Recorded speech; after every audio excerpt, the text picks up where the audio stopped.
Hi, this is Kerby Anderson. You know, each day we take on the tough issues and provide a biblical perspective to them. The topics we cover are wide-ranging: apologetics, theology, prophecy, creation and evolution, intelligent design, marriage, family, child-rearing, the millennial generation, trends in society, politics, economics, business, religious liberty, the Constitution, public policy, foreign policy, military policy, tensions in the Middle East, abortion, homosexuality, pornography, sexual ethics, media, technology, history, and America's godly heritage.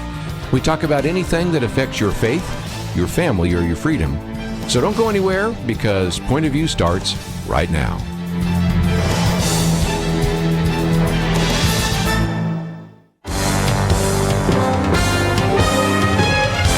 Across America, live. This is Point of View.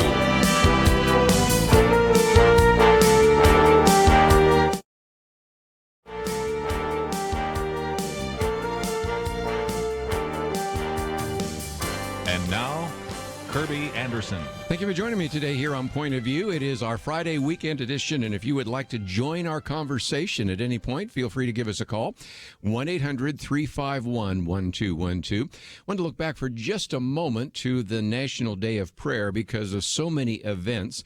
Kelly Shackelford is going to be with us, and he got stuck in Washington, D.C., probably is flying home right now, but will not make it to the program. At one point, we thought we might get him on. But he did share some stories behind the scenes, and we did talk about this briefly yesterday. But let me come back to it real quickly, and then I'm going to get into a lot of very important issues in the news. And that is, as the National Day of Prayer unfolded on various campuses around the country, various churches, various venues, it has been very successful, perhaps one of the most successful, but I want to focus for just a moment on what was happening in Washington, D.C. And that is, first of all, there were a number of leaders of the Christian groups that were there, and that is very unusual. Let's be honest. When you have Ralph Reed, Gary Bauer, you have Robert Jeffress, Jack Graham, and go down the whole list of pastors, Christian leaders, and others there. That's pretty unusual, although it hasn't been unusual over the last 2 or 3 years.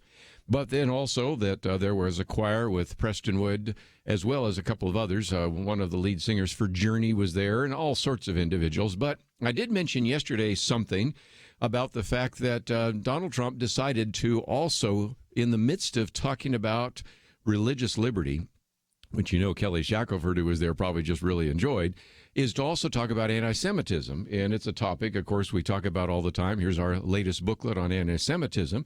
And in order to do so, brought those individuals who were able to rout the shooter, including Rabbi Goldstein.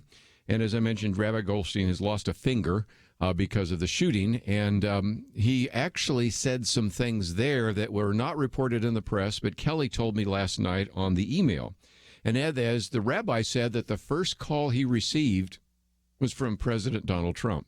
And it was such an encouragement because the rabbi had just been through a shooting. Can you imagine the shock of being shot, seeing at least one individual who tried to save you die in front of you, some others that are wounded, to recognize that you are going to lose your index finger from one hand, and all the things that I'm sure he was going through in terms of the attack that took place there. And he said he was in a very dark place. And he gets a call from the President of the United States that really kind of brought him back to the light. That will not get covered by the Washington Post, the New York Times, probably won't even get covered by the conservative press because they either don't know about it or that's just too spiritual. Just another example of some things I like to talk about here on Point of View that may be an encouragement to you. And frankly, if you've just even listened this week, I mean, we had one individual on this particular hour, the first hour, talking about how she put her hands on this individual who was deaf and was able to hear the gospel message. We had, of course, Weibo, who was, Weibo, I guess it is, who was with Open Doors, telling us all sorts of stories that were just very encouraging. And those are the kinds of things that we cover here on Point of View, and I hope that you appreciate what we do. And a little bit later, I'm going to talk about how you can support this ministry, because I really encourage you to do so. We are in that time that is oftentimes the most difficult time during the year. I've oftentimes said that really from about January to income tax time is kind of Debt Valley days anyway, because a lot of people hold back. They're trying to figure out if they owe money to the Internal Revenue Service or don't. And Maybe they're trying to pay off some of the bills that were accrued during Christmas. But just as we've come through that, and that's been a pretty lean time, then we head into the summer, and then people are traveling, and they aren't oftentimes thinking about ministries, and they forget to support their church, they forget to support Christian organizations, and most likely forget to support groups like Point of View. So we certainly need your support, but I don't want to dwell on that as much as just dwell on the fact that there were some incredible stories coming out from that time in the Rose Garden. And then last night I had a chance to watch the presentation that was given by a number of individuals who were part of the National Day of Prayer and a time of prayer. And as they scanned the audience, it was interesting to say, well, I know those. Jerry Wilson was one, and his wife, and a few other people that I knew, Ann Quest and others. So it's kind of fun, first of all, to see who was up front. They were in Statuary Hall there in the Congress. And then to see some of our friends out there participating as well. So it was just a real encouragement time, and to just see all the things that transpired during this National Day of Prayer. I didn't want to go any further without mentioning at least that it was a very significant event. And, of course, the prayers that many people are offering is that these kinds of events, these times, these national days of prayer, times of thanksgiving and fasting and calls to repentance will really bring about a great awakening in this country. We've had a first great awakening, a second great awakening. Some people have thought that the Layman's Prayer Revival is a third great awakening. I don't know if I put it in that category. And we've had some Jesus awakenings that Greg Laurie's written about in his book, most recent book. But at the same time, we haven't seen anything like the great awakenings that took place, in particular, when you think of Jonathan Edwards and George Whitefield and others, and we certainly are in need of that as well. Let me take a break in just a minute because when we come back, I want to get into a couple of issues, and one of those is even yesterday, if you were listening to this particular hour, we talked with Connie Burton, who has started what is called The Texan. And The Texan actually is producing all sorts of news stories. I want to cover one of those because it illustrates, again, kind of how the LGBT activists are really harming the structure of government because they want their rights, and they don't want anything to inhibit what are principally citywide non-discrimination ordinances called NDOs. And then get into the Target boycott because it illustrates, again, the broader issue.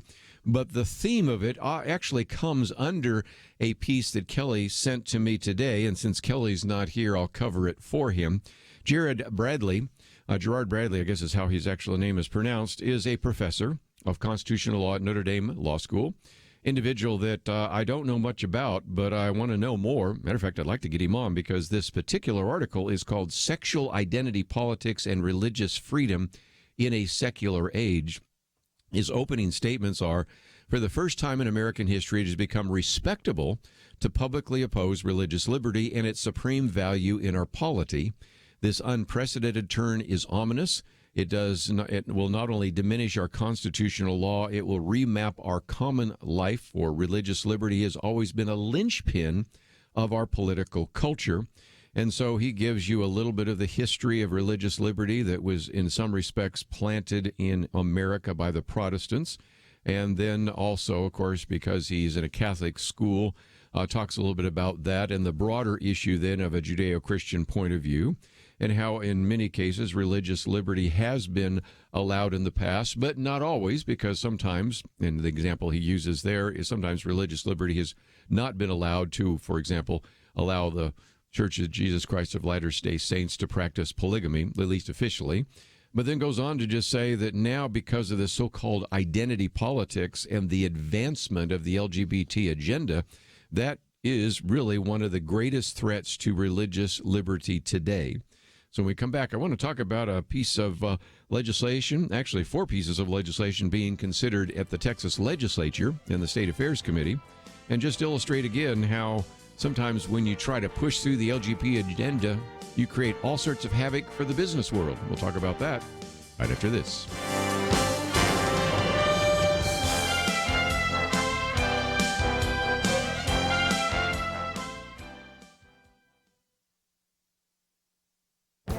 This is Viewpoints with Kerby Anderson. Columnist David Brooks has a new book coming out, so he wrote a New York Times column about the 5 lies our culture tells us. He believes we've created a culture based on lies. Well, columnist Robert Samuelson responds to David Brooks in a Washington Post column by telling him to lighten up. So first, let's look at the 5 lies. They are that we believe that career success is fulfilling and that I can make myself happy. They also include the belief that life is an individual journey and that you have to find your own truth, and that the rich and successful people are worth more than poorer and less successful people. If you're a Christian and look at that list of lies, you would probably reject every one of them and agree with Brooks. We shouldn't get our significance from work and career. We're part of the body of Christ and should reject the lie of self-sufficiency. And we certainly should not try to find our own truth, but instead seek truth in Scripture.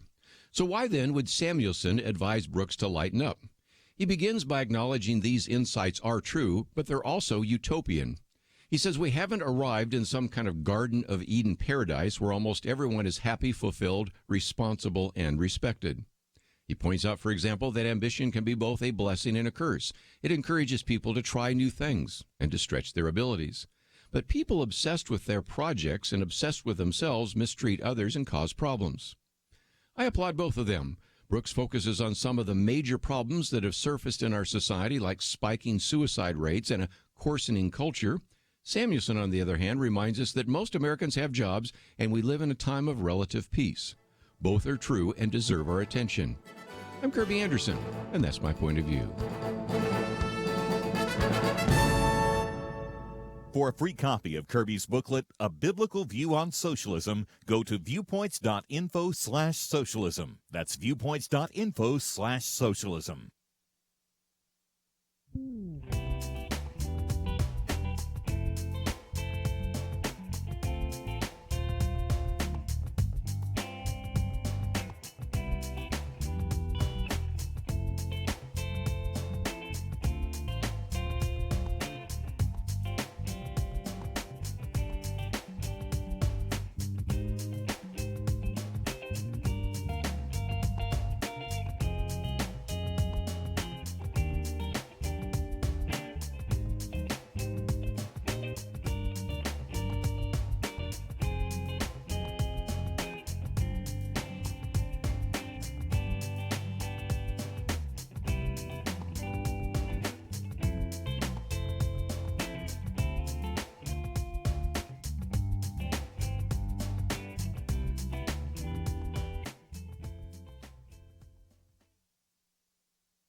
You're listening to Point of View, your listener-supported source for truth. Back once again, and one of the things I might just mention as a program note, that next Thursday, we're going to bring Connie Burton back because, again, started The Texan, and if you're not familiar with that, you can check out some of the information we have posted yesterday. And one of the articles that I came across, since I've already signed up to receive it, is from Tony Guajardo, I think is how you pronounce his name, and it's a hearing that took place at the Senate. Or no, I guess it was in the Texas House, but it was, again, the State Affairs Committee. And it was a number of bills really aimed at trying to standardize business regulations. I won't go into all the details. Unless you're a business person, you might say, well, I'm glad they're doing it, but I don't have any real interest. But the broader issue I'm going to talk about in just a minute, and that is how the LGBT agenda isn't just affecting religious liberty, but it's sometimes being pushed through to prevent even doing what you might think to be common sense kinds of legislation. To really get into it, there's actually 4 different bills. One would be trying to create uniform policies on benefit packages, uniform policies on scheduling practices, uniform policies on paid sick leave, and uniform policies on criminal history inquiries. That's pretty straightforward. You think, how could that possibly even generate any real interest? Well, there was overflow seating yesterday in the Senate, or I keep saying Senate, I guess this was in the Texas House, in the State Affairs Committee. And that's because on the one hand, you had those who wanted to speak in favor of it. And as you might gather, you have some LGBT activists, as I've just kind of alluded to, that wanted to speak against it. The argument that they were making is this: we have certain municipalities, cities, and others that have what are called NDOs. Those are non-discriminatory ordinances. And of course, you also have some of these cities that have SOGI laws, that's sexual orientation, preventing any kind of discrimination. And the point I want to make for just a minute before we get into this is if you look at it from a purely governmental point of view, you end up with and have a patchwork quilt of different kinds of laws, even in the state of Texas. And the reason you have that is because, in most cases, liberal activists who recognize that they cannot get legislation passed in front of the Texas legislature, instead at least get it passed in their local city. And this same thing you can see nationwide. You have a few states that are sanctuary states, but most aren't. But you do have in states that are not sanctuary states all sorts of cities that are sanctuary cities. So you have a situation in which we know we can't pass the legislation in front of the body politic, but we have enough of our activists in one area, and we're able to intimidate enough people on, say, the city council, that we're able to get some things enacted there that we could never get enacted to the broader community. And so that's sort of what is taking place here. And yet the argument for these pieces of legislation is very simple, and that is what you need, and I'm just going to quote from an individual with the Texas Hotel Lodging Association, is the most important thing is from city to city predictability between regulations such as wages and scheduling and things of that nature. One of the other people that actually testified said, I own a small business with only a handful of employees. We need consistency from the state. And you can see that's the case. You find yourself in many cases, if you're really trying to do any kind of business in any state, even in the state of Texas, it's really bad in California, but even in the state of Texas, since we're talking about Texas for the moment, in which you have a set of federal laws, a set of state laws, sometimes a set of county laws and local laws, and they contradict each other. And there's just no way to kind of thread the needle, or one jurisdiction has one set of laws and another jurisdiction has a different set of laws, and you have businesses in both. You might even in some cases have a business that actually straddles the line. I've seen this happen in some cases, and you don't really even know which law applies.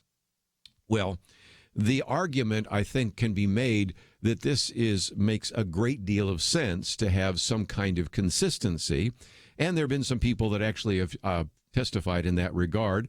One of those is a video, and we have a link there so you can watch it to yourself. Shelby Sterling, who's a policy analyst with Think Local Liberty, testified in favor of the bill. And Aline Troxclair, who is a senior fellow with Think Local Liberty Project, was a former Austin City Council person and testified in favor of the law as well. And the Texas Public Policy Foundation, actually, which backs the Think Local Liberty Project, supports the policies as well. But you can see that obviously there is such a pushback and a blowback from the LGBT community saying we don't want consistency in the laws. And the people in the business world are saying we definitely want business consistency. It's just driving us nuts. And if you think it's bad in Texas, it's even worse in other states, as we have been able to document in the past. But even apart from the issue of sexual orientation, just think about the reality of what it's like to be a business person. And the example I've used, and I'll use it again because I think it really makes the point, is one of the individuals that used to be the chairman of the board of Pro Ministries where I work, is one of the two individuals that built the Plaza of the Americas. Any of you listening to this broadcast that live in Dallas, you know where the Plaza of the Americas is. But when they were trying to build it, they came up face to face with the reality that there were contradictory laws. If we obeyed the laws from the state of Texas, they would, in some cases, put us in opposition to some of the ordinances and some of the regulations in the city of Dallas. Now, I understand that that doesn't keep individuals from building buildings. So some of them just simply say, well, we're just going to do it. If they cite us or fine us, that's just the cost of building the building. Now, to their credit, because and I mentioned one of those individuals used to be the chairman of our board, was a Christian, said, we need to do this the right way. And so they actually were able to go and get some of the regulations changed in Dallas, and I think they even had to go to the legislature and get a law changed so that they could build the Plaza of the Americas legally. That happened decades ago. If you think it was a problem back then, just think of the problem it is right now. And so the legislature is doing its best, I think, to try to do what it can to address this particular issue. And I really applaud them for doing so. But it also brings me to my other story, and that is if you haven't been following some of the things happening with Target and this whole idea, again, of LGBT issues, pay attention. This comes from our good friends at the American Family Association. Tim Wildman talks about the fact that over 1.5 million families have pledged to stop shopping at Target since it announced that it would allow men to enter women's dressing rooms and bathrooms, putting women and children in danger of sexual assault. Now, the argument always from Target and even some of the LGBT people is, wait a minute, these transgender people, they're not dangerous. And I'm like, really? You don't understand how many times has been said, even on this program, the concern is not somebody that's transgender. The concern is, as they go on in this piece to point out, that our worries do not stem from fear of the transgender community, but rather from the very real threat that predators and voyeurs or anyone with evil intentions would take advantage of the Target bathroom policy to harm women and children, and they have. And if you're not familiar with the long and growing list of individuals that have indeed taken advantage of that, I don't know. So when you get these arguments back from Target or LGBT activists, you don't know, are you really just that dumb? Are you really that uninformed? Or are you just pretending to be? And I don't know whether to blame these individuals for just not being very well informed, probably a better word would be stupid, or for them to simply pretend to be that way. So you think, after all of this, after you have 1.5 million families said, we're no longer shopping at Target, we're just one of those families, Target says, you know what? We're not going to change our policies. Instead, we're going to come after the Christian churches. And that is, they've gone on public record now supporting the Equality Act. And you might say, well, what's that? Well, again, under the Equality Act, a Christian business owner, even a church that refuses to hire a homosexual or transgender individual, would be immediately exposed to potential lawsuits by LGBT activists. And, of course, it would also affect bakers and florists and all sorts of other individuals that don't want to do a wedding. And you might say, well, certainly there would be a religious exemption for churches. And if you believe that, you would be wrong. And so now Target is, instead of saying, maybe this hasn't been such a good idea, let's just reconfigure our bathrooms, let's change our policy. No, they just doubled down and said, nope, we're going to actually endorse a piece of legislation. And I sometimes just want to say, whether it's Home Depot, whether it's Lowe's, in this case, whether it's Target, just stay out of the culture wars. People just go there to buy goods or to get wood or to get nails or a hammer or whatever. Just stay out of the culture wars. But instead, they've decided to double down on that issue. And once again, just shows you how some of the LGBT issues are, in many cases, even though they are ostensibly to provide equality, are oftentimes doing more harm than good. Let's take a break. We have a lot more to cover, and we will do so right after this. Is religious freedom still a cornerstone of the republic, or has it effectively been crushed by the forces of tolerance? America needs Christians to be informed and as unified as possible, applying God's wisdom to civic life. Point of view can be a key part of a successful mission. I believe in America. I believe God wants His best for us. We can face whatever the world throws at us as long as we stand together. If you have not signed on, please do it now. Support Point of View Radio today at pointofview.net. Set up your monthly gift by clicking the Truth Team 360 picture and then carefully follow the directions. Pointofview.net. By phone, you can give at 1-800-347-5151. 800-347-5151. Or mail that first donation to Point of View, Box 30, Dallas, Texas 75221. Box 30, Dallas 75221. Or call us 800-347-5151. Point of View will continue after this.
You are listening to Point of View. The opinions expressed on Point of View do not necessarily reflect the views of the management or staff of this station. And now, here again is Kerby Anderson. If you'd like to join a conversation, 1-800-351-1212. One of the things they're going to get to in just a minute is one of the articles we posted on a reaction to William Barr. Of course, we also posted some material about what's happening there in the Texas legislature. Also one by David French on an evangelical terrorist. I'm going to leave some of that for the next hour because it is kind of disconcerting to realize that the shooter in this case came from an Orthodox Presbyterian church background, which to me illustrates the point. I mean, sometimes people say, well, what kind of things were they learning in church? Or in many cases, most of the shooters have been atheists or people that are at the very least agnostic, but there have been one or two that have been Christians. So you can say, where'd they get that on the internet? And of course, a lot of it has to do with not their family background. As I tried to point out yesterday, the so-called idea of troubled youth, yes, a good number of them had mental problems, but a good number of them did not. A good percentage, a very high percentage of them came from relatively affluent homes. So to say that they were troubled and they were hurt, of course, yes, there were some that were bullied, but, we've had kids that were bullied in the 1950s and 60s and weren't shooting people in schools. So we're going to get into that in a little bit more. Also, a good article on evangelicals and politics and the whole idea of social justice we'll get into, and maybe also at least a mention of this legislature in Alabama that said, maybe abortion's a good thing because they'd be unwanted children either. Might as well kill them now rather than kill them later. Just the crassness of that we'll get into. But let me briefly, before we move on to some of these topics, also mention my commentary for today in the Viewpoint section and Penna Dexter's commentary. Mine is called 5 Lies, and columnist David Brooks has a new book coming out. So, of course, he writes, as many individuals do, an op-ed that kind of gets some attention. And his op-ed was on the 5 lies our culture tells us. And then you had a response from columnist Robert Samuelson, who's kind of a conservative economist, who told him to lighten up. And my commentaries generated some feedback from some individuals, so I thought I'd respond to those as well. But first of all, what are the 5 lies that David Brooks mentions? And he says, well, these are the lies that, first of all, career success is fulfilling. Number 2, that I can make myself happy. They also include a belief that life is an individual journey, that you have to find your own truth. Oh, and the final one, that rich and successful people are worth more than poorer and less successful people. And I point out in the commentary that really, if you're a Christian, you have to say, I probably would reject every one of those lies and agree with David Brooks, because we shouldn't get our significance from work and career or part of the body of Christ, and should reject this idea that I'm self-sufficient. And we certainly don't want to find our own truth, but instead seek truth in Scripture. So then why would Samuelson even advise Brooks to lighten up? Well, I think he's looking at the other side of that equation, or the other side of that coin, whatever metaphor you want to use. And he says, well, first of all, sometimes these are utopian ideals, and people don't always follow them. He says we haven't arrived in some kind of Garden of Eden paradise where almost everyone is happy, fulfilled, responsible, and respected, and points out that, yes, ambition can be a curse, but it also can be a blessing. It oftentimes encourages people to stretch their abilities. And so in the commentary, I said, well, I applaud both of them. Brooks focuses on some of the major problems we have surfacing in our society, like spiking suicide rates and the coarsening of culture. But Samuelson reminds us that most Americans have jobs and we live in a time of relative peace. And the criticism that's come to me so far is, well, wait a minute. I think that Samuelson is just, not acknowledging that those are lies that our culture holds to. And I'm not so sure about that. But if that's the case, the point is I was simply saying that Samuelson reminds us that even in the darkest of times, there are so many things to be grateful for. And gratitude, as we talked about with Robert Morgan earlier in this week, is a very important value for Christians to have in the midst of our challenges, in the midst of some of our difficulties. I think it is important for us to be people that are positive and talk about hope and encouragement. And so we certainly want to try to do that here at Point of View. And sometimes that gets ignored. And in the next hour, we're going to talk about the fact that the United States, again, added so many jobs that now we have the lowest unemployment rate since the 1960s. We'll get into that in more detail. So there are some positive things taking place in the economy, some positive things that have been happening sometimes in the political arena, but there's some really dangerous things, and both are equally true, and I'm willing to recognize some of the concerns of David Brooks and also a little more of the optimism of Paul Samuelson. So just wanted you, Robert Samuelson, Paul Samuelson is someone else, but nevertheless, those are just a couple of individuals that we talk about today in my Viewpoints commentary. Real quickly, let me also mention that Penna Dexter's piece today is on free college. And if you haven't already figured out, this is going to be one of those rallying cries used at the moment by Elizabeth Warren, but I suspect by most of the Democratic candidates, because if nothing else, the plan would cancel up to $50,000 in student loan debt for every borrower with an annual household income under $100,000.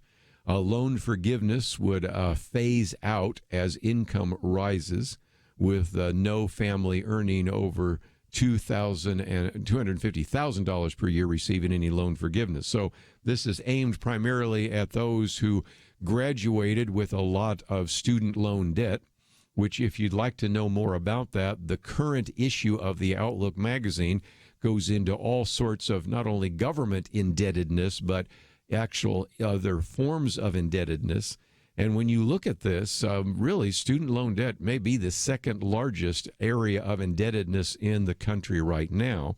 So the argument being made by Senator Elizabeth Warren, and the argument that's going to be made by other candidates for the Democratic nomination, is that we need to do what we can to relieve the burden on the millennial generation.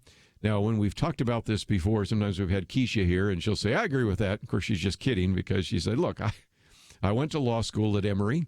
I understood only so well what it was going to cost to go to law school. I understood only so well that I was taking out loans that I had to pay, and also understood only so well that, by and large, if I work for a public interest group like First Liberty, I'm not going to probably make quite as much money as if I work for a high-powered law firm.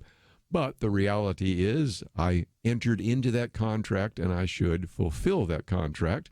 But nevertheless, what Elizabeth Warren is arguing is that under the previous administration, President Barack Obama and his administration, they nationalized the student loan market in 2010 in an attempt to really pay for the Affordable Care Act.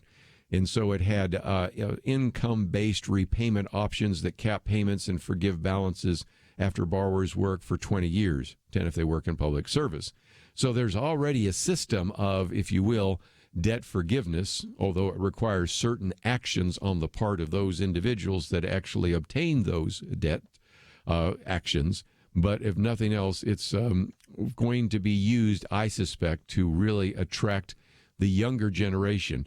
Millennials who are saying, yeah, I've got all this debt, and if there's a way that my debt can be forgiven, I'm all for it, and I'm voting for, I doubt it'll be Elizabeth Warren, but whoever that might be, whether it's Bernie Sanders, which I somewhat doubt, Joe Biden, which seems like the odds-on favorite, or Kamala Harris, those individuals will be able to attract some people to vote for them simply because, if nothing else, they are concerned about the debt that they have accrued because they've gone to college.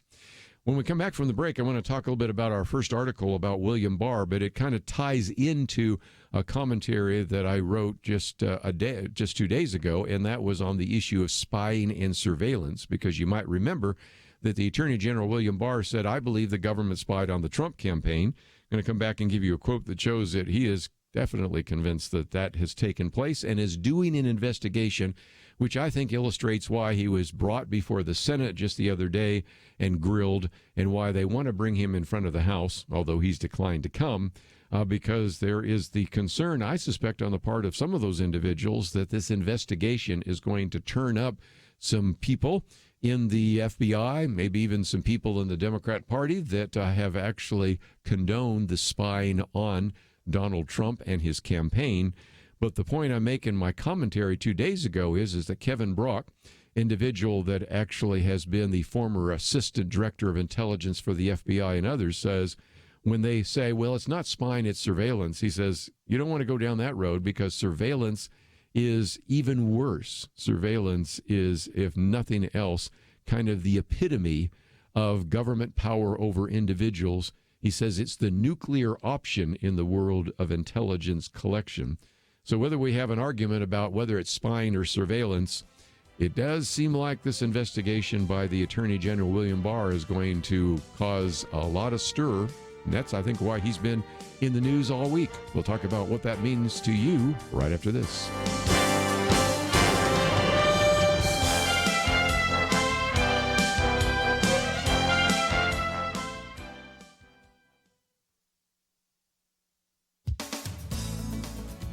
Elizabeth Warren is perhaps not the most exciting candidate in the field of Democrats looking to challenge President Trump, but she's formulating bold proposals other candidates must react to. She's targeting a millennial voting bloc with proposals like universal child care, affordable housing, and now a plan she claims would completely eliminate student loan debt for 75% of all borrowers and cut indebtedness for the rest. The plan would cancel up to $50,000 in student loan debt for every borrower with annual household income under $100,000. The loan forgiveness amount phases out as income rises, with no family earning over $250,000 per year receiving any loan forgiveness. Still, under these limits, plenty of upper-class earners would qualify. Currently, Americans owe about $1.5 trillion in student debt. Senator Warren estimates her proposal will cancel some $640 billion of it. The Obama administration nationalized the student loan market in 2010 in an attempt to help pay for the Affordable Care Act. It instituted income-based repayment options that cap payments and forgive balances after borrowers work for 20 years, 10 if they work in, quote, public service. Senator Warren suggests we wipe away nearly a third of this debt and pay for her other proposals with an ultra-millionaire wealth tax, an annual tax on the nation's wealthiest families. We don't have enough millionaires to pay for this. The taxing would reach down into the middle class, even, as the Wall Street Journal warns, to those who, say, choose to pursue a trade or work 2 jobs to graduate without debt. The Journal calls this proposal a recipe for class resentment and a subsidy for children who attend college at the expense of those who don't. College is expensive, in part because of federal subsidies and student loans. Senator Warren's plan would encourage more borrowing, more tuition hikes. If we ever adopt her proposal, we will find out how costly free college really is. For Point of View, I'm Penna Dexter.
Now, back to Point of View, your listener-supported source for truth. The Attorney General William Barr has been in the news all week, so I thought we'd spend a little bit of time talking about him. This is one of those ways in which I was hoping maybe we'd have Kelly Shackelford with us, but he's flying back and will not be able to join us. So let me try to do my best. And the first article that will actually be the second article in terms of the national audience, but the second article for our listeners right now is this reaction to William Barr put together by Guy Benson. And I like this one because what he did was look at a number of editorial comments. So it's a nice, if you will, summary of what has been said. He said in a pair of House editorials that echoed a number of my central themes from yesterday, the right-leaning editors of the Wall Street Journal and the National Review defended Attorney General William Barr from the left's scurrilous and desperate attacks against him, lambasted Democrats for the hysterical overreach, and with the liberal publications like the Washington Post and the New York Times predictably amplifying the Democratic line today, it's officially confirmed that yesterday's hearings provided no game changers. Bottom line, people believe what they want to believe, and we certainly have recognized that as well. But he gives us a couple of quotes, and so let's just look at those. The first comes from the Wall Street Journal editorial page, and the editorial board said Democrats and the media are turning Attorney General William Barr into a villain for doing his duty and making the hard decisions that Special Counsel Robert Mueller abdicated. And as he points out, the Washington pylons are never pretty, but this week's political setup of Attorney General William Barr is disputable even by Beltway standards, they say. Democrats in the media are turning the Attorney General into a villain for doing his duty and making the hard decisions that Special Counsel Robert Mueller abdicated. By the way, the first one was from a Twitter post. Second one is kind of the expansion, if you will, of the actual editorial. Mr. Barr told the Senate on Wednesday that he offered Mr. Mueller the chance to review his 4-page letter before sending it to Congress, but the special counsel declined. Mr. Mueller worked for Mr. Barr, and that was the proper time to offer suggestions or to disagree. Instead, Mr. Mueller ducked that responsibility, then griped in ex post facto letter. That was the one that was released just the day before William Barr came before the Senate. That was convenient leaked on the eve of Mr. Barr's testimony. Quite the stand-up guy, Mr. Barr has since released the full Mueller report with minor redactions, as he promised, with the context intact. And they go on to say that this trashing of Attorney General Bill Barr shows how frustrated and angry Democrats continue to be that the special counsel came up empty in its Russia collusion probe. He was supposed to be their fast track to impeachment. Now they're trying to gin up an obstruction tale, but the probe wasn't obstructed and there's no underlying crime. So they're shouting and pounding the table against Barr for acting like a real attorney general. By the way, you've also had people call for the Attorney General, Bill Barr, to resign. He's not going to do that. And even the fact that he said, I'm not going to appear before the House of Representatives is, I think, due in large part to the fact that as an individual, he's a little bit older than I am, he's been through it all the time. He says, I'm not here to please anybody. I'm just here to do the right job. And so if nothing else, this piece by Guy Benson, if you read it on our website, goes on to say, so it's spot on. He says you can read the whole thing. In National Review, the team skewers Democrats' desperate obsession and conspiracy theories about the timeline of Barr. And here's a little bit of that from the individuals at National Review. They said, as everyone knows, Bill Barr released the brief letter summarizing the top-line conclusions of the Mueller report shortly after he received it. Justice Department lawyers then worked with Mueller staff to make the appropriate redactions, after which the entire 400-plus page report was publicly released. Strangely enough, this process has become an obsession for Democrats and the press and the focus of endless conspiracy theories. Barr's position was eminently reasonable. He wanted to get the basic verdict of the Mueller report out as quickly as possible, given the inherent interest in the question whether the President of the United States had conspired with the Russians. He opposed the subsequent release of the summaries of the report as suggested in Mueller's letter because he thought it better that the public get the entire report at once, which he did. Democrats in the media are acting as if Barr engaged in some sort of cover-up when he went further than required under the regulations to release all of the report with minimal redactions. Even Mueller, in a phone conversation with Barr, didn't complain that his summary of findings was inaccurate. Barr was careful to note that Mueller didn't exonerate Trump on obstruction. And so the point we're making here is something else, and that is there has been an attempt this week to try to vilify the Attorney General, in part because, number one, the Mueller report didn't come to the conclusion many wanted. And then, given the fact that there were so many people invested in the collusion argument, that, I think, illustrates why there is so much criticism. But when we come back from the break, I want to talk about a bigger issue, and that is the Attorney General, William Barr, hasn't just simply said, okay, no evidence of collusion, we'll move on. He's saying, nope, we're going to investigate how this developed in the first place. And that is, I think, a second reason why there has been so much attention on the Attorney General.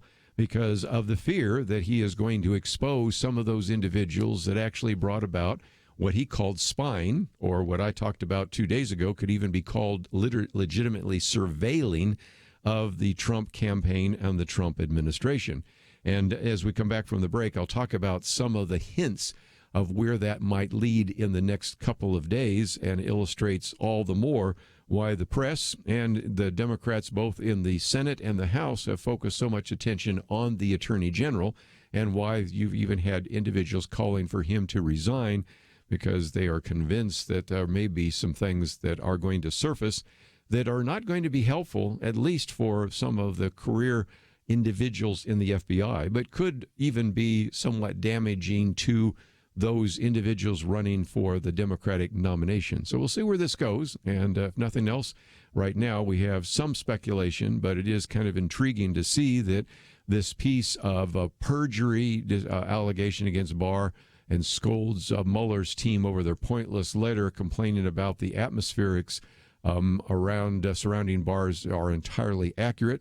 One of the things that I thought was interesting in the editorial, it said particularly troubling to them was that it wasn't damning enough of the president.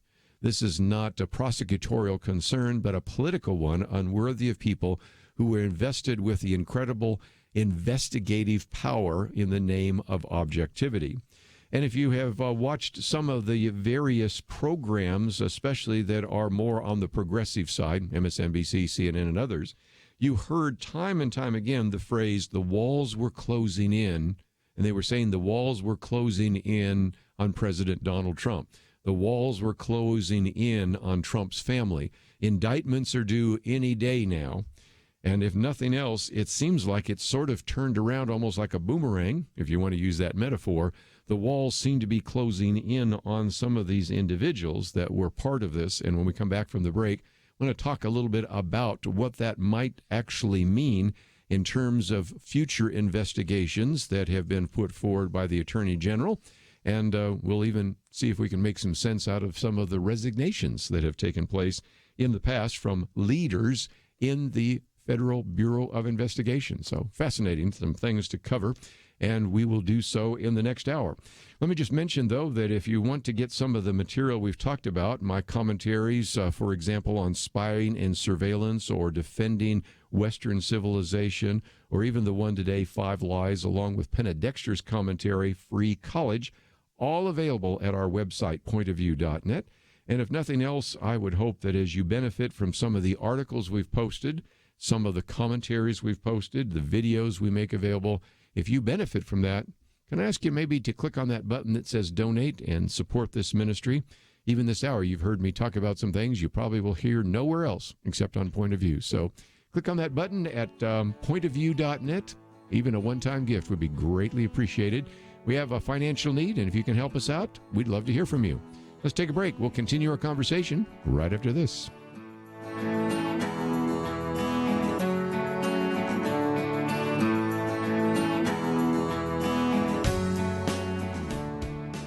It wasn't long ago, it seemed, every official decision brought religious liberty and our ability to live as faithful Christians into question. Some of us wondered how long it would be before we were literally forced to choose between obeying God or men. That pressure seems to have subsided just a bit, and now is the time not to take a breath, but to work as hard as we can for the future of our nation. Thanks to you, Point of View is doing just that. And our special thanks to those who have become members of Truth Team 360. In football, 22 guys battle it out on the field while 40 or 60,000 watch in the stands, and perhaps hundreds of thousands more watch on television. We need a special few to get out of the seats and into the game. Join today by calling 1-800-347-5151 and ask to join the Truth Team, or visit us online at pointofview.net/team. We really do need you. The nation needs you. 800-347-5151 and pointofview.net/team. Point of View will continue after this.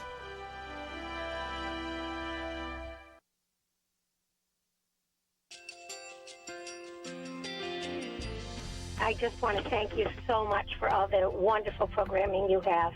You're just absolutely fantastic. I recently started listening to Point of View, and I really found it interesting because of the different subjects you cover. Thank you for that. I really appreciate everything that you do in keeping us informed. Thank you, Kerby, for everything that you have been doing. I appreciate all the work that you're doing, advocating for the Word of God. Thank you so much. Point of View, I think, is absolutely necessary because it's a Christian perspective, a biblical worldview perspective, and receive very current, up-to-date information about what is really going on, week to week in our culture, which is changing so rapidly, and yet it's morally sliding backwards. Yeah, I'm just, first of all, I thank you guys. Y'all's program is wonderful, and enjoy it every day. I learn so much every time I listen to it. Point of View Radio Talk Show.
Hi, this is Kerby Anderson. You know, each day we take on the tough issues and provide a biblical perspective to them. The topics we cover are wide-ranging: apologetics, theology, prophecy, creation and evolution, intelligent design, marriage, family, child-rearing, the millennial generation, trends in society, politics, economics, business, religious liberty, the Constitution, public policy, foreign policy, military policy, tensions in the Middle East, abortion, homosexuality, pornography, sexual ethics, media, technology, history, and America's godly heritage.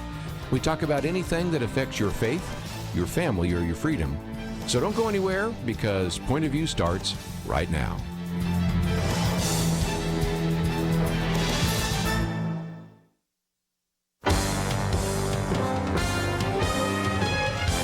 Across America, live.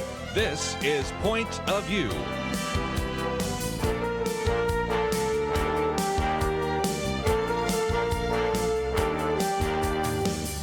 And now, Kerby Anderson. Thank you for joining me. It is our weekend edition, and we certainly do welcome you to the program. And we're going to be talking about some of the reaction to the Attorney General William Barr, who's been in the news this week. We're going to talk about a booming economy, what that might mean for some re-election campaign for Donald Trump, and how that might affect the 2020 election.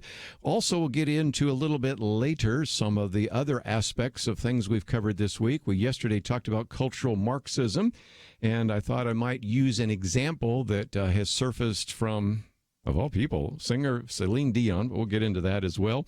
And talking about evangelicals and politics, some of you, of course, probably would like me to say something about the Alabama state representative that basically said, you know, abortion's a good thing because, you know, some kids are unwanted. You might as well kill them now rather than kill them later. I can't even believe that was been said. So we have a lot to cover, and we'll give you that opportunity if you'd like to join us on many of these topics. But while I welcome you, let me also welcome a new radio station that is carrying Point of View. And I want to thank you, those of you that are listening on WFAL 105.9 in Milner, Georgia. Station is serving an area kind of between Macon and Peachtree City in Georgia, west of I-75. That'd be Lamar, Spalding, Pike, and Upson counties. And so, again, just want to welcome those of you listening, maybe for the first time, to WFAL. Point of View has been going since 1972, so we've been around for a while. Been up on satellite in the early 1980s. Marlon Maddox was the original founder and host, and then I have been a co-host with him for many years, and I'm carrying this as well as with a number of other individuals that oftentimes join us on our Friday weekend edition. There have been a few things that have kind of changed that, and that is, one is Kelly Shackelford was at the National Day of Prayer events in Washington, D.C., and I'll talk about that a little bit later because there's some really encouraging things that came from that. Got stuck on the tarmac for 7 hours last night, then thought he'd be able to fly out this morning. Is flying now, but he's not going to make it to the studio. And one of my other guests had some legal issues that they had to address, a lawyer, by the way. And so we all of a sudden find ourselves with me. So that's how we're doing the program today. But I think it's going to be a good program. But again, just want to welcome those of you at WFAL. That, I think, makes the 22nd broadcast outlet for the Good News Network. And so today, as we open up the phones, want to hear from some of you that listen to GNN. And if nothing else, we'll see if we can welcome those individuals on that news station, and the station list grows. So again, congratulations to GNN, and thank you for joining us here on Point of View. Okay, let's, if we can, talk about the jobs report and the income report, because we have sort of mentioned some of this yesterday and even last Friday, but we have some new facts and figures that come in and are significant. And that is, in April, now they are able to estimate with some accuracy that 263,000 new jobs actually were brought, which means the unemployment rate now is 3.6%. I have, in economics classes, heard people say that really unemployment can't drop much below 4 or 5%. Because there are just certain people that are just going to be unemployable, and there are going to be certain jobs that are just going to be very hard for you to fulfill, simply because you'd almost have to identify the key people in maybe other countries to bring them over here. But here it's 3.6%. So that would be meaning now that unemployment is the lowest it's been since, are you ready for this? December 1969. December 1969, when the unemployment rate at that time was 3.5%. You might say, well, okay, how significant is it? The Hispanic unemployment rate is the lowest ever recorded. It has never been as low as it is right now. The unemployment rate for women is the lowest it's been since 1953. Matter of fact, I saw one of the pictures. They had a picture of Audrey Hepburn there, one of the movies during that time. I know enough about my audience demographics to know that, first of all, there's a fair number of you that were born after 1969. So we're talking about the lowest unemployment rate generally since 1969. And I know a very high percentage of our listening audience was born after, say, 1953. And that's the lowest unemployment rate for women. And as you might imagine, Donald Trump did have something to say about this. By the way, for those of you watching online, I always like to hold things up. And here are just a couple of the graphs that come from one of the this is Market Watch, one of those. And if you pay attention to this, you can see all sorts of diagrams. You can see the unemployment rate dropping. You can see the wages rising, which, by the way, I forgot to mention. How did I leave the obvious one out? Talk about burying the lead. Also, wages are up $27 an hour. You know, there's been a real push to have $15 an hour wages. But at some of these entry-level jobs, that's just probably never going to happen because the margins are really slight in some fast food areas. But if you really want wages to go up, have a booming economy. Well, anyway, as you might imagine, while I'm holding some other things up, here's the Twitter post from Donald Trump. And as you might imagine, he had a few things to say about this. It says, envy of the world. He says, we can all agree that America is now number one. We're the envy of the world, and best is yet to come. And Ivanka Trump, I don't actually get either of their tweets, but I go and find them out on the websites, actually talked about the women's issue as being the lowest unemployment rate since 1953. So those are, I think, really interesting statistics. And when we come back, I'm going to talk about Bill Barr. But let me, if nothing else, put a little of this in context. And this comes from Eric Bolling, who's been on the program with us before, TV personality. And he said, either the media or the Democratic elected hopefuls were wrong about the economic impacts of the partial government shutdown that ended in January. Because remember, this is now for the quarter that included that. Or the U.S. economy, he says, is even stronger than it looks. Knowing the doomsaying that takes place regarding the Trump economy, the answer is most likely both. And he talks about the fact that GDP grew at an astounding 3.2% during the first quarter, which even MSNBC called extraordinary.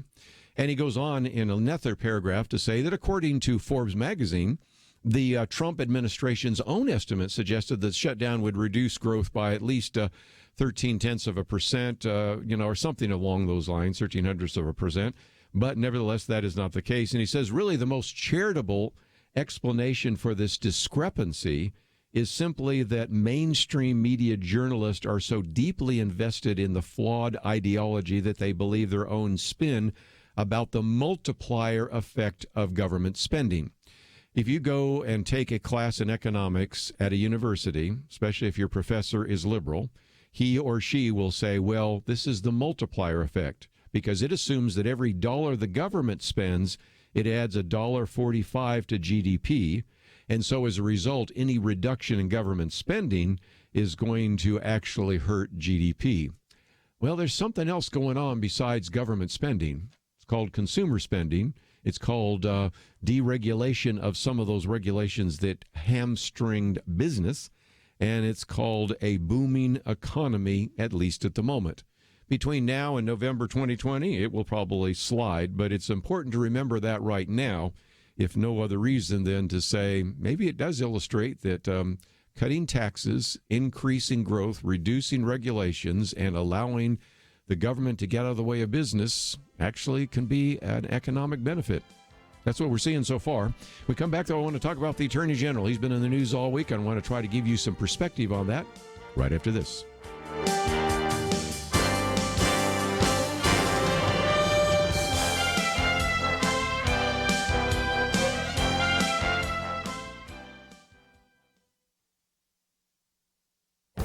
This is Viewpoints with Kerby Anderson. Columnist David Brooks has a new book coming out, so he wrote a New York Times column about the 5 lies our culture tells us. He believes we have created a culture based on lies. Well, columnist Robert Samuelson responds to David Brooks in a Washington Post column by telling him to lighten up. So first, let's look at the 5 lies. They are that we believe that career success is fulfilling and that I can make myself happy. They also include the belief that life is an individual journey and that you have to find your own truth, and that the rich and successful people are worth more than poorer and less successful people. If you're a Christian and look at that list of lies, you would probably reject every one of them and agree with Brooks.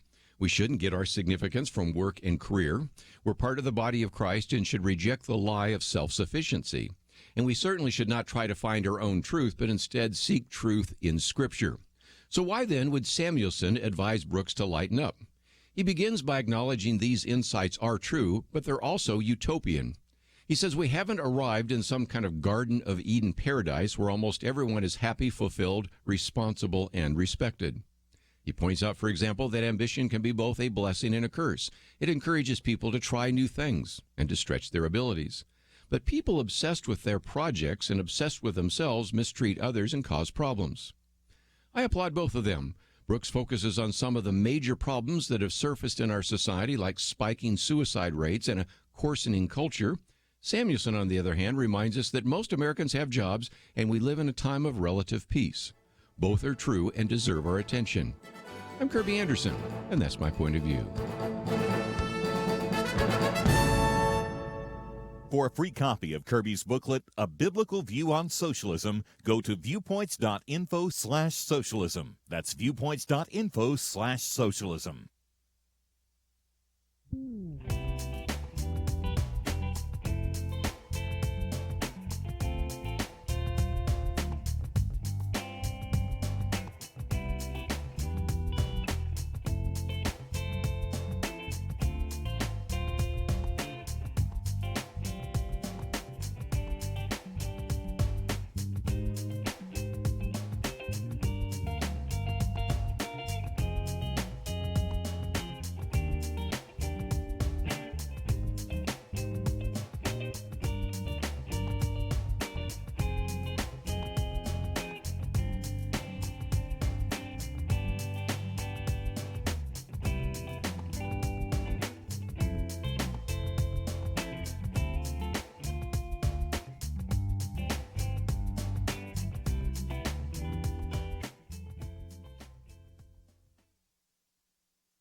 You're listening to Point of View, your listener-supported source for truth. Once again, if you'd like to join our conversation, 1-800-351-1212. I want to spend a little bit of time talking about the reaction to the Attorney General, William Barr, this week, and try to put that in some kind of context. And then after that, I want to get into the issue of that shooter in San Diego area with the synagogue, because the piece that we've posted here is dealing with the shock of an evangelical terrorist. Most of these individuals that have been shooters have been atheists. They have oftentimes been bullied. They have oftentimes gone through some real difficult times, although just the last couple of days, whether we were talking about the synagogue or the shooting at UNC Charlotte, in both cases, we pointed out there's a lot of stories that say and illustrate, and studies that have been done showing that, yes, a good number of them have had mental problems, but a good number of them have not. You know, I think it's about 60-40 the last time I looked at some of those numbers. So, yes, you could say, well, some of these come from troubled experiences. Some have been bullied. But, you know, we had kids that were bullied and mistreated in the 1950s. They weren't shooting up synagogues, weren't shooting up schools. So that is the case. But this one is a call for some kind of reevaluation, because this individual went to a church, which is an Orthodox Presbyterian church, whose father was an elder and who actually probably heard very good theology inside the church. Nevertheless, went and shot up those individuals in that synagogue in California. So I want to get back to that in just a minute. But let's focus some time and attention on Bill Barr. William Barr, of course, is our Attorney General. The piece that I've posted is by Guy Benson. If nothing else, it really gives us an understanding of 2 or 3 different ways in which people have responded to what has taken place this week. Guy Benson says, in a pair of House editorials that echoed a number of my central themes and points from yesterday, the editors of the Wall Street Journal and National Review defended Attorney General William Barr from the left's desperate and scurrilous attacks against him and lambasted the Democrats for hysterical overreach. At the same time, they point out that very liberal publications like the Washington Post and New York Times amplified the Democratic line and confirmed yesterday's hearing provided, as he says, no game changers. And a lot of times when you have these hearings, it just reinforces the views that people held to. But let's hear just for a minute from the editors of the Wall Street Journal.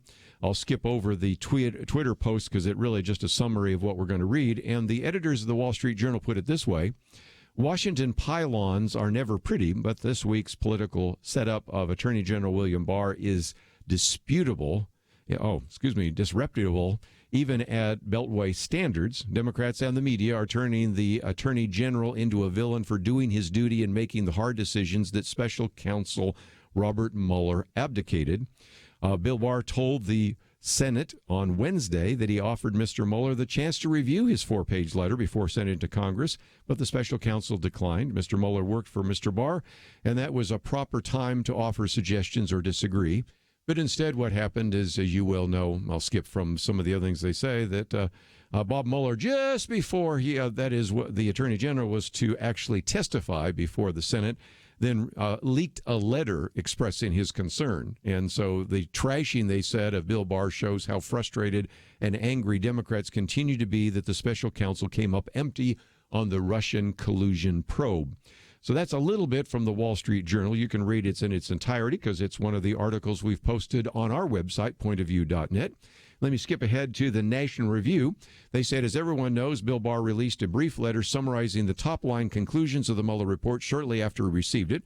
Justice Department lawyers then worked with Mueller staff to make the appropriate redactions, after which the entire 400-plus page report was publicly released.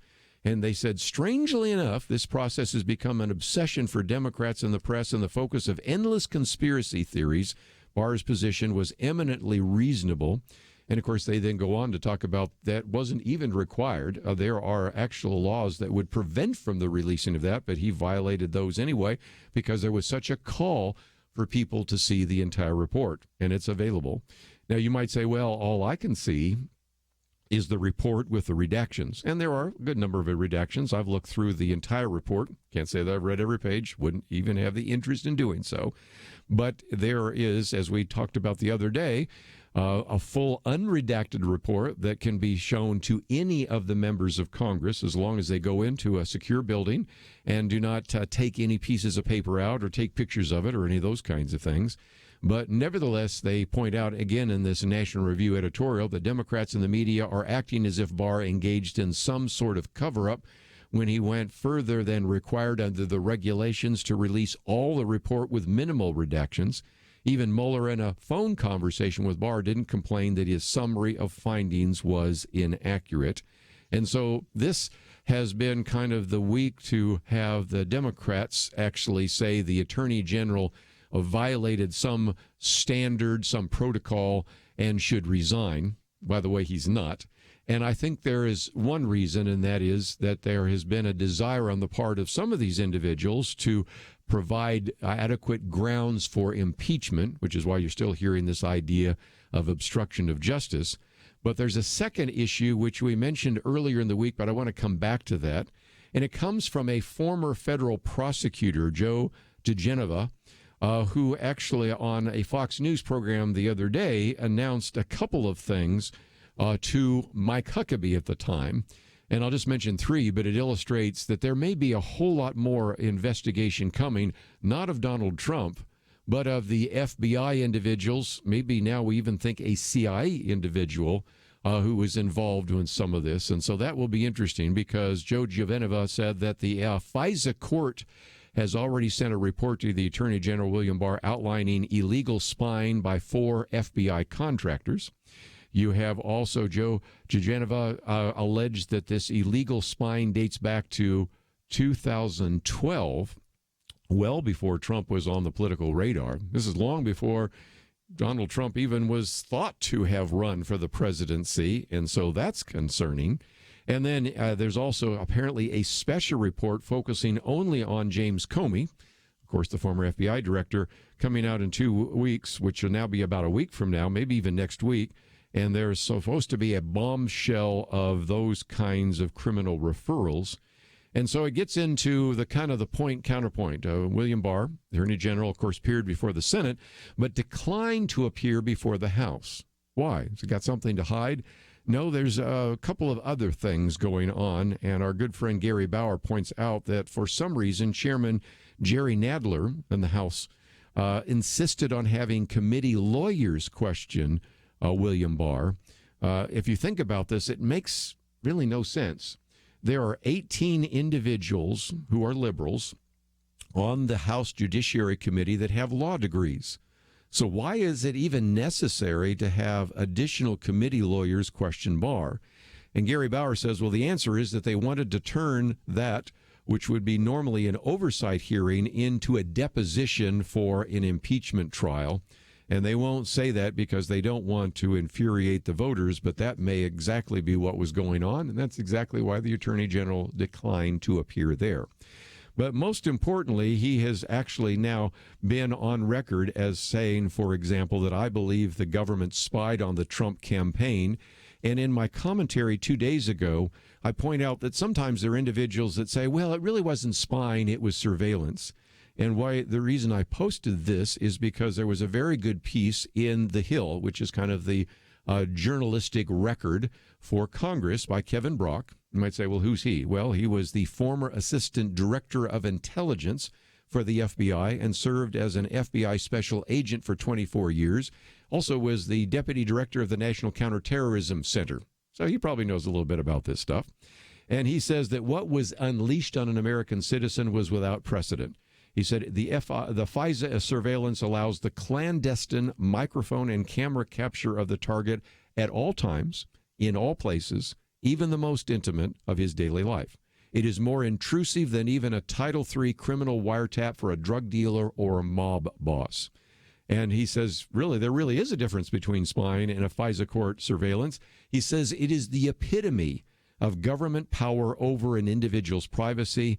It is the nuclear option in the world of intelligence collection.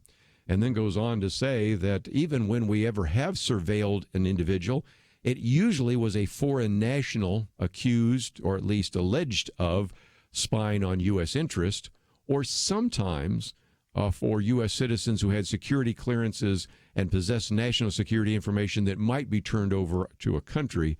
But it has never been used by an FBI director or a deputy director to intercept an individual with no clearance and no obvious access to sensitive information. This is unprecedented. So when we come back from the break, I want to talk about Jim Garrity's piece, Spying on the Trump Campaign Isn't a Conspiracy Theory Any Longer.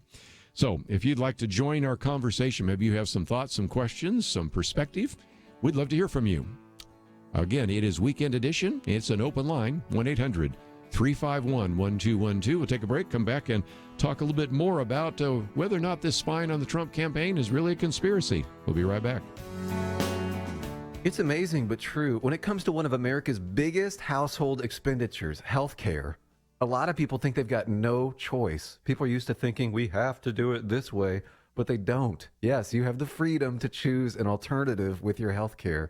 It's MediShare, and it costs way less than the alternatives. The typical family saves $500 a month, not a year, a month. And if you're single, this can save you a lot too. And let's face it, a big reason MediShare is 400,000 people strong, it just works. They've shared over $3 billion in medical bills, so they can help share your needs too. Joining MediShare for so many people is one of those things that makes you say, why didn't I do this before? So yes, the time has come for something better. Look into joining MediShare and see why so many people are opting out of the old way and into the new. Why not look into this? Just call 855-90-BIBLE. That's 855-90-BIBLE. 855-90-BIBLE. It takes a team to win. Be part of Point of View's Truth Team and bring truth and healing to America. Go to pointofview.net/team, pointofview.net/team, and 800-347-5151. Point of View will continue after this.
You are listening to Point of View. The opinions expressed on Point of View do not necessarily reflect the views of the management or staff of this station.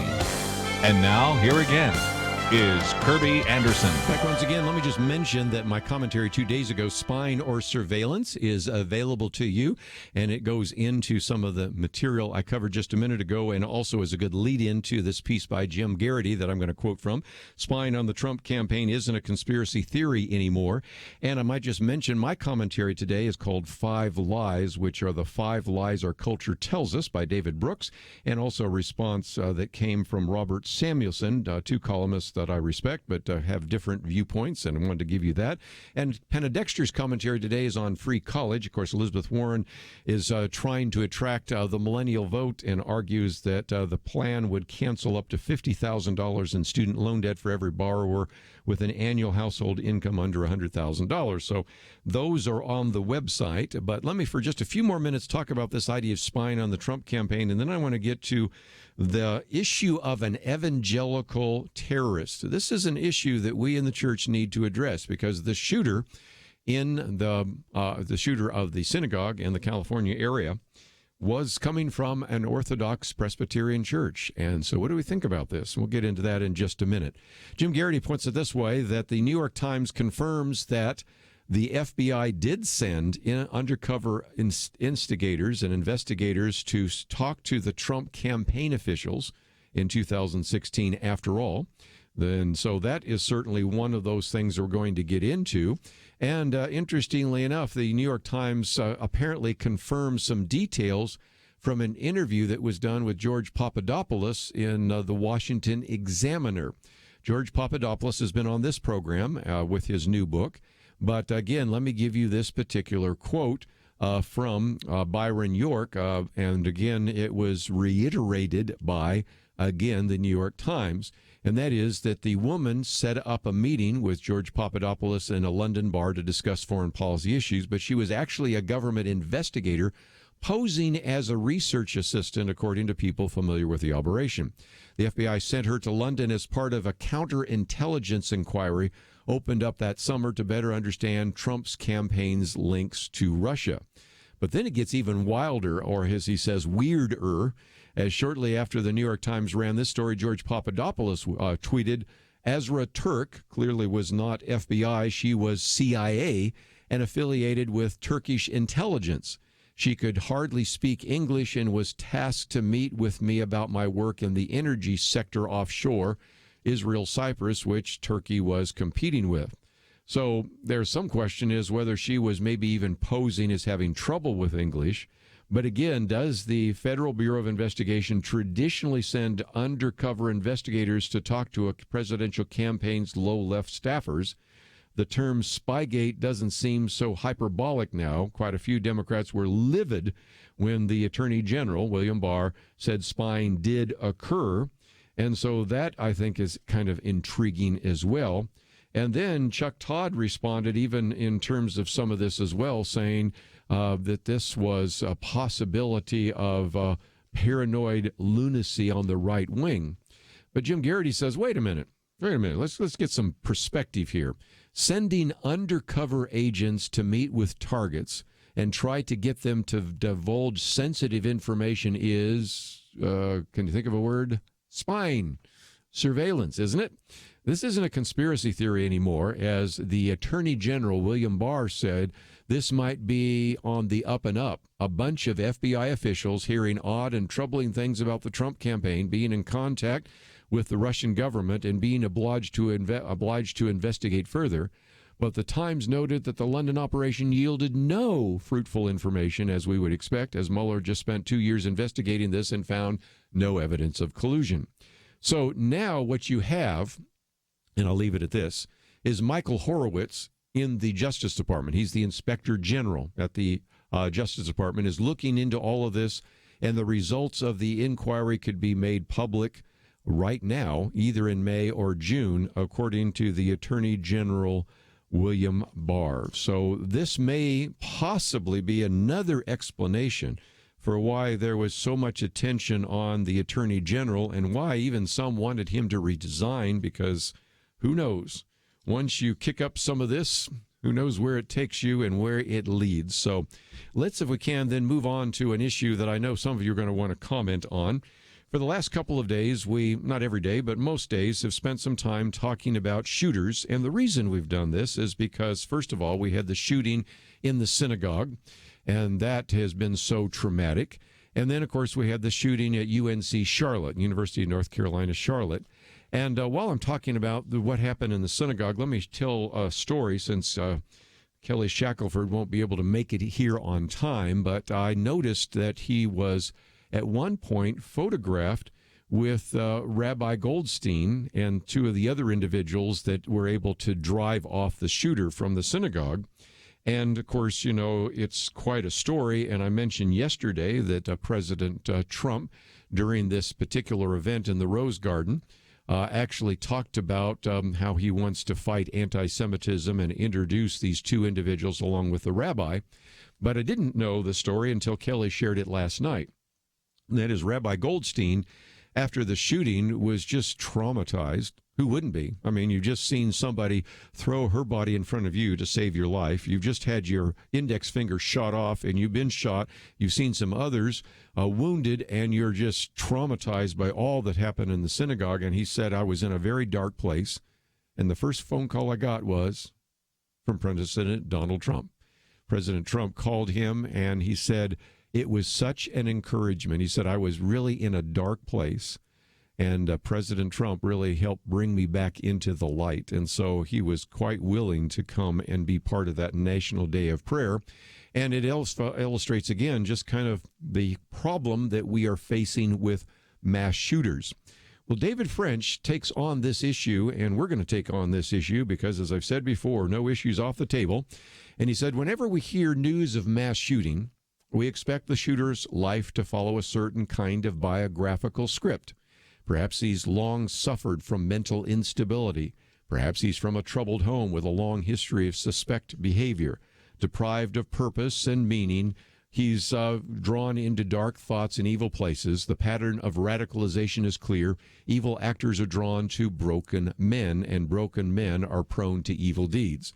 Now, if you've been listening over the last couple of days, I point out all sorts of research that's been done that demonstrates, yes, about 60% of these mass shooters have had some kind of mental issue, and I'll just keep it at that, although some of it is where they've either had some kind of mental problem or mental disorder, or they've exhibited some kind of actions that wouldn't be normal, or they tried to commit suicide. So that's 60%. But you say, what about the other 40%? Well, maybe they came from troubled backgrounds. And again, we point out that a good number of these shooters actually come from relatively affluent places. So it, I think, illustrates that this meme, this kind of metaphor, this kind of illustration, this kind of formula isn't always the case. So I guess we shouldn't be surprised by this, but let me continue on now with David French, because he said, as I read about the synagogue shooter, he attended an Orthodox Presbyterian church. His parents seemed to be faithful believers. His father is an elder at the church. His pastor preaches the gospel, yet he was infected with vile and murderous anti-Semitism and white nationalism. And he says, wait, what? And if nothing else, this got the attention of David French, who's been on the program with us before, because guess what? He actually goes to the Presbyterian Church of America, and that's a little different. PCA is a little different than OPC, but very close. And so it is really part of his faith tradition. And so he says, you know, how should we respond, first of all, as Christians in general, but even as Reformed Christians to that? And, of course, there's been an interesting debate in the Washington Post, if you followed it, on whether or not the church says, really, we have nothing to answer for. This was just an outlier, an individual that was not following the Orthodox teaching of our church, or whether this is a call for, or maybe a moment of reckoning. And so he says, if nothing else, we should begin to just really ask some questions. And one of the questions people are asking is this due to the theology of the church? I think most of us would say, no, I don't know churches that are really true evangelical Orthodox churches that preach white supremacy, white nationalism, anti-Semitism. But you've had some people try to just drive the knife in and say, yeah, but you do believe in what's called replacement theology. And even though, as David French points out, I'm not one of those individuals that believes the church actually replaces Old Testament Israel, but even if I did, replacement theology is not anti-Semitism, nor does it offer a justification for it. So when we come back from the break, I want to talk a little bit more about this, because what do we do and how do we respond when one of these shooters, one of these mass shooters, comes from an evangelical church? We had something similar with one of the bomb makers in Texas. So how do we think about this? And I'd love to get your comments. 1-800-351-1212. We'll take some of your phone calls right after this.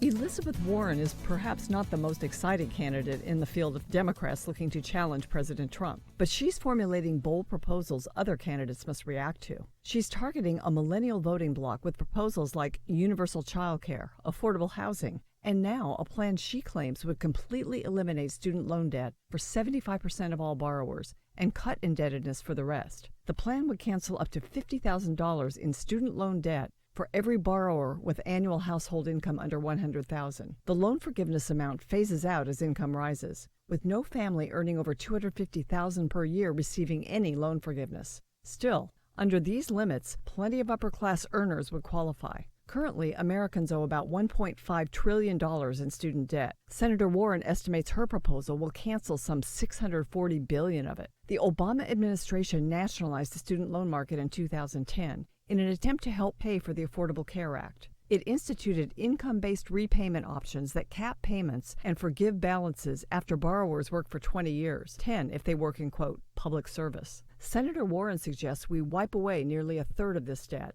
and pay for her other proposals with an ultra-millionaire wealth tax, an annual tax on the nation's wealthiest families. We don't have enough millionaires to pay for this. The taxing would reach down into the middle class, even, as the Wall Street Journal warns, to those who, say, choose to pursue a trade or work 2 jobs to graduate without debt. The Journal calls this proposal a recipe for class resentment and a subsidy for children who attend college at the expense of those who don't. College is expensive, in part because of federal subsidies and student loans. Senator Warren's plan would encourage more borrowing, more tuition hikes. If we ever adopt her proposal, we will find out how costly free college really is.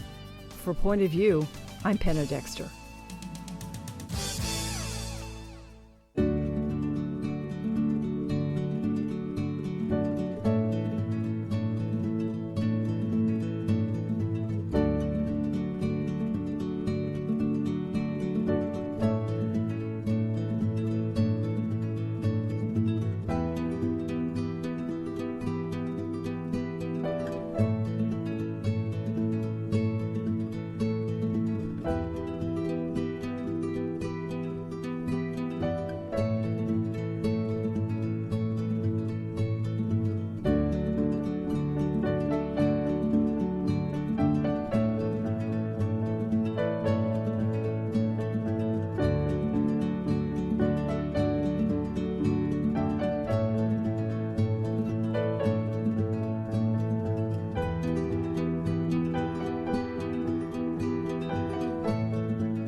Now, back to Point of View, your listener-supported source for truth. Back for a few more minutes. If you'd like to join us, 1-800-351-1212. Talk about that shooting there in the synagogue.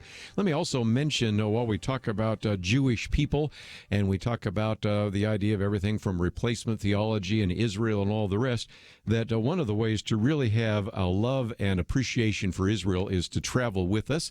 And I've mentioned this from time to time, that we do have our banner up, Go to Israel with Kerby. That takes place in October. And you can go with us to Israel and Rome, or just to Israel. And it would be helpful, especially since we're now in the month of May, if you've been sort of waiting to the end to actually declare your decision to go. And you can do that by putting a deposit down. I know of, I think, of 4 more people that are going to be putting their deposit down. And one of the reasons you might say, well, why? It's only May. You're not going until October. Well, what they do, that the company we work with, is they have a set number of seats on the airplane, a set number of seats and rooms in various hotels. And if we reach that goal, no problem. But if it looks like we're not going to have so many, then that's something where we can just return some of those seats back so they can sell the seats, or they can sell the rooms to other groups coming through or individuals coming through. So that's why it's important to hear from you now. So we're kind of up to the deadline. And the other part of this, which is going to be interesting, is we assumed that there would be lots of people that would want to go to Israel and some people that would want to go to Israel. As I looked over the list, there's a lot more people that are going to both Israel and Rome. We had planned for 2 buses in Israel and 1 in Rome. So that's another reason why we need to hear from you, because if you want to do the entire package, which I think is a great deal, it's pretty expensive just to go to Rome for a couple of days, but you can do Rome pretty well by having a chance to see, of course, the prison where Paul and Peter were, to see the Colosseum and a number of other things. And, of course, if you want to see the Vatican, we certainly make that available as well. But just to go there for Rome's a little tougher, and so in some respects it's a great add-on. But again, some people say, I just only have enough money to go to Israel, or I only have enough time to go to Israel. You can do that as well. So we just need to get some final decisions. And so if you're one of those procrastinators, and I've found over the years some of our listeners are, then now is the time to hear from you as well. So go to our website, pointofview.net, click on that banner. It says Find Out More. and that will give you a great visit to all the material that we have, and I hope that some of you will actually travel with us as well. One of the arguments that has been sort of surfaced here, and it might be something we'll get into a little bit later, is it possible that some are going to argue that the theology of the Presbyterian Church, which is oftentimes super-secessionism or replacement theology, has actually led to this? And again, I appreciate David French, who says, even though I don't necessarily hold to that, he is Reformed in the general sense, but he doesn't hold to that view. He said, even if that were the case, it does not offer justification for anti-Semitism. But the broader issue for all of us, whether you find yourself as a Presbyterian or not, is the warning bells, because it should, I think, warn us to really pay attention. He says that it should warn us about our vulnerability. The shooting at the synagogue there in California is a terrifying reminder that the church isn't immune to any moral malady that stalks our land. It may land within the church with varying degrees of intensity and frequency, but it will land in the church. And as we see the spread of this very kind of online hate that seduced this particular shooter, who was actually in evangelical church, he says it's incumbent upon the church to wake up and deal with this modern, deadly incarnation of this very old sin of white supremacy. So if nothing else, I'm hoping for those of you that are listeners to this program that maybe are in positions of teaching, for example, you may be a pastor, you may be a Bible fellowship leader, a Sunday school leader, a small group leader, something like that. It's worth mentioning.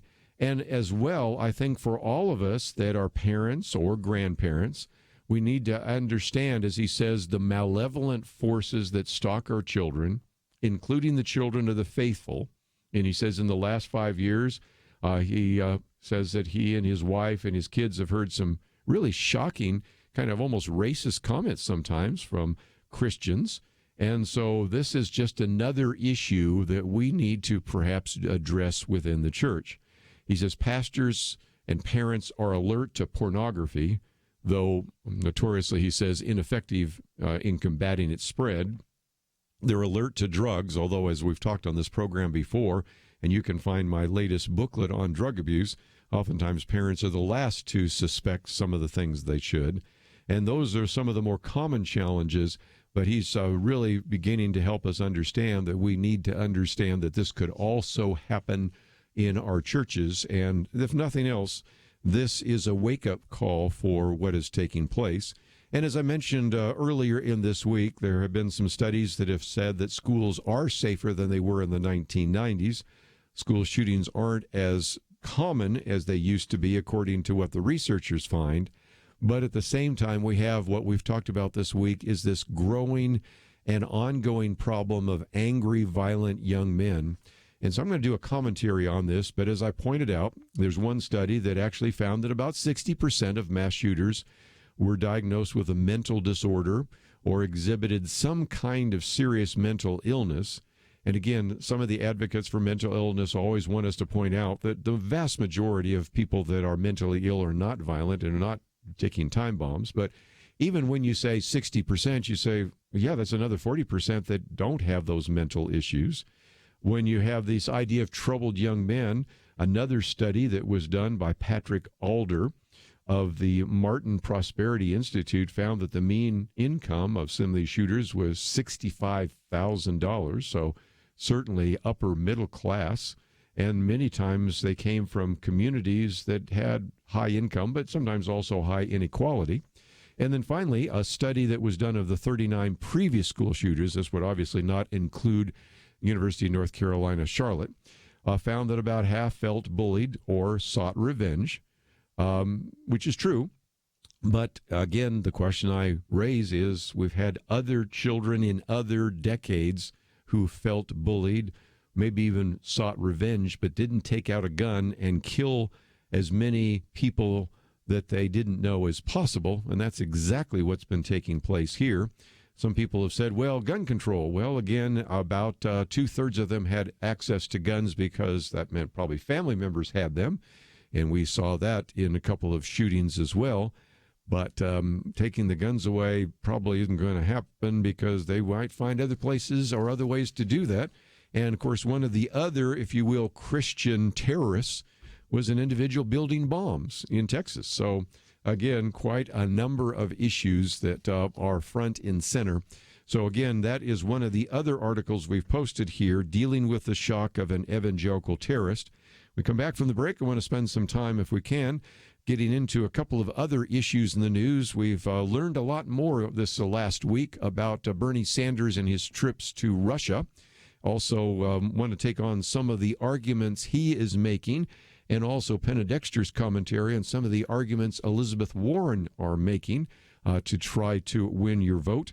But just before we take a break, let me mention that there is a way in which you can support this ministry. And if you've appreciated some of the conversation we've had today, I would encourage you to visit the website, pointofview.net. As I've said so often, sometimes when we go from January to about May, it's kind of debt valley days. People sometimes are paying off their bills from Christmas. Maybe they may be saving money because they don't know how much they're going to get back, if anything, from their income tax returns. And as a result, they haven't been giving. And now we head into the summer. And so we definitely do have a financial need. So if you have appreciated what we do here on Point of View, can I ask you, even at the break, to go to the website, pointofview.net, click on that button that says donate, or you can give us a call, of course, offline, 1-800-347-5151. Would love to have you support this ministry, and if you can do so, we would greatly appreciate it. Have a lot more to cover, and we'll do that right after this. This Easter, from 20th Century Fox and Franklin Entertainment comes Breakthrough, starring Chrissy Metz, based on a true story. When Joy Smith's son John falls through an icy Missouri lake, all hope seems lost. But a mother's belief in the power of prayer inspires her community to trust God to do the impossible. Please, God, send your Holy Spirit to save my son. Breakthrough, rated PG, parental guidance suggested. Now playing. Tickets and showtimes available at breakthroughmovie.com. Ronald Reagan. Freedom is never more than one generation away from extinction. We didn't pass it on to our children in the bloodstream. The only way they can inherit the freedom we have known is if we fight for it, protect it, defend it, and then hand it to them with the well-taught lessons of how they in their lifetime must do the same. What are you doing to pass on truth and freedom? As one step, have you joined Point of View Radio's Truth Team? If not, why not? Join today. Go to pointofview.net/team or call 800-347-5151. Pointofview.net/team and 800-347-5151. Point of View will continue after this.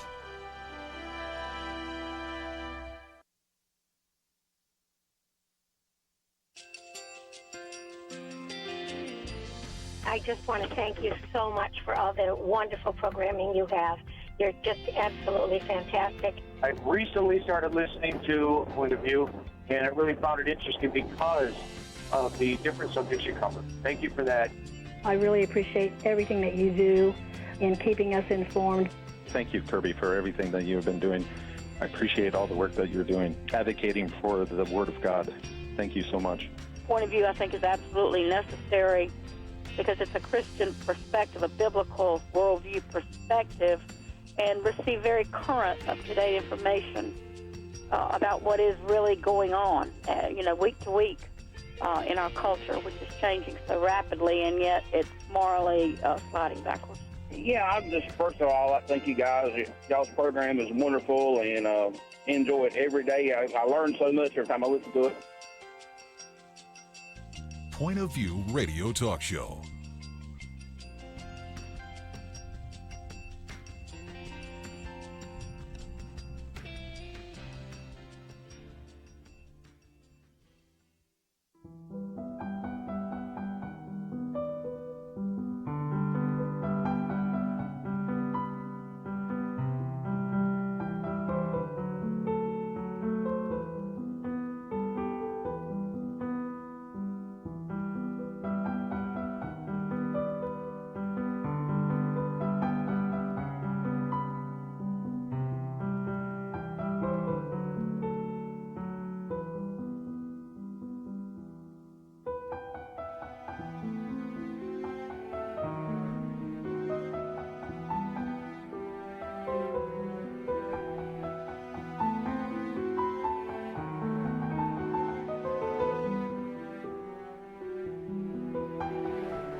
Hi, this is Kerby Anderson. You know, each day we take on the tough issues and provide a biblical perspective to them. The topics we cover are wide-ranging: apologetics, theology, prophecy, creation and evolution, intelligent design, marriage, family, child-rearing, the millennial generation, trends in society, politics, economics, business, religious liberty, the Constitution, public policy, foreign policy, military policy, tensions in the Middle East, abortion, homosexuality, pornography, sexual ethics, media, technology, history, and America's godly heritage.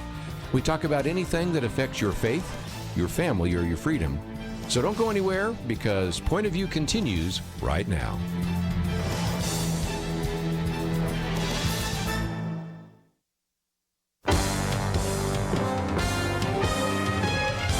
Across America, live.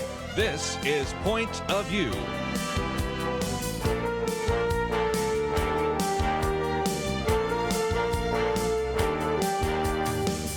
And now, Kerby Anderson. Next hour today, if you'd like to join our conversation, 1-800-351-1212.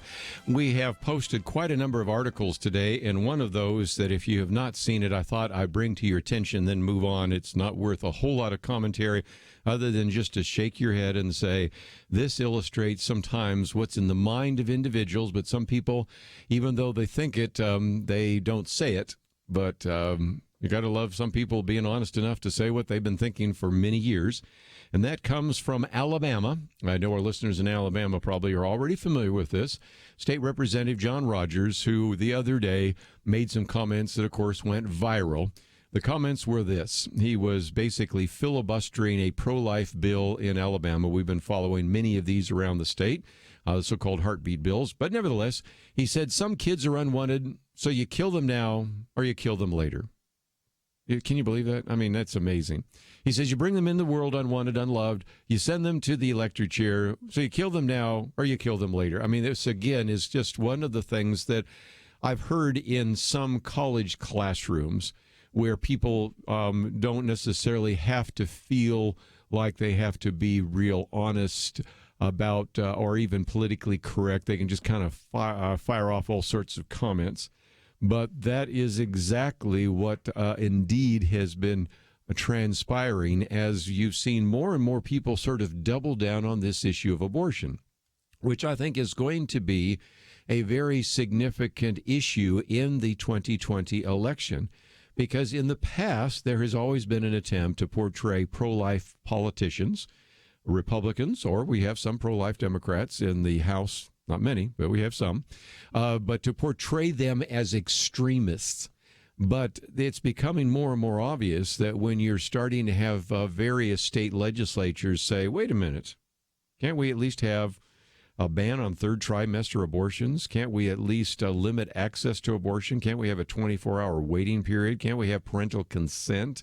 Can't we even say after we detect a heartbeat that abortion might be inappropriate? And so then you're starting to have some that are basically arguing for abortion till the moment of birth.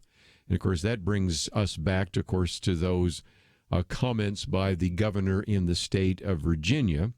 And so that is the case. Well, of course, after state representative, I should say, John Rogers in Alabama made those comments about some kids are unwanted. So you kill them now or you kill them later. You bring them into the world unwanted, unloved. You send them to the elected chair. So you kill them now or you kill them later. There have been all sorts of people that have been critical of that.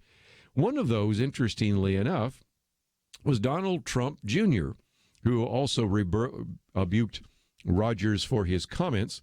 So how did the state representative in Alabama respond? Well, this was one of his Twitter posts, and he said that Donald Trump Jr.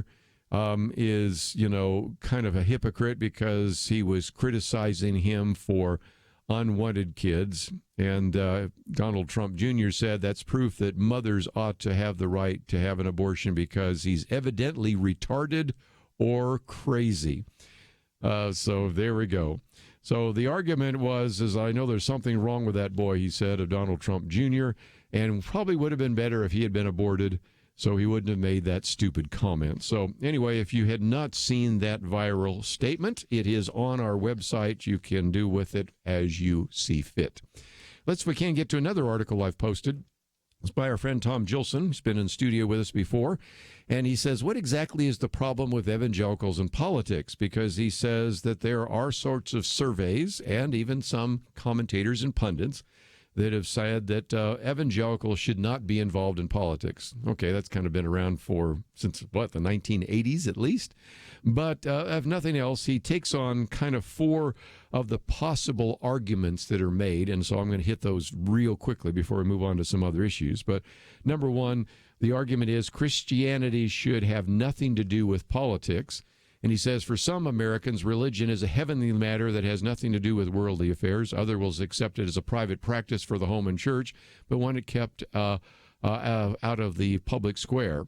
But the Bible teaches a religion of public involvement, he says. It's actually a matter of Christian doctrine.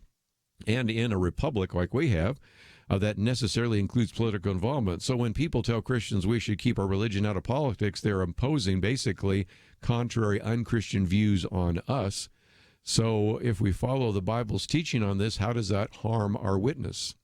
Number 2, another argument, evangelicals can do politics all they want, but why don't they do blank instead? And you can fill in the blank with all sorts of arguments that are made. He says you can fill in the blank with, put more energy in caring for the poor.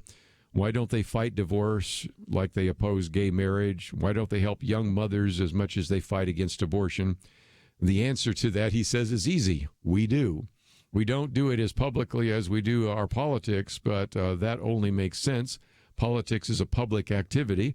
There are other caring acts done better one-to-one or at least on a community level.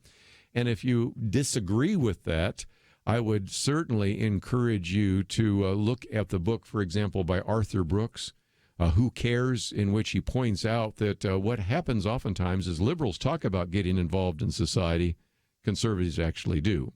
That in terms of giving, in terms of time, money, even blood. They said that if all Americans gave blood and donated blood at the level that conservatives do, we wouldn't have a problem with our blood supply in America. So, I mean, whatever issue you want to look at, Arthur Brooks has documented that for some time. Of course, he was on the program with us recently to talk about his new book, Love Your Enemy.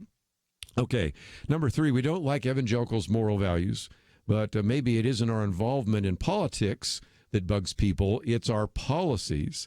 But again, evangelicals are convinced that unborn children are morally significant human beings, so we oppose abortion. Evangelicals tend to favor traditional marriage in terms of sex, sexuality, and marriage.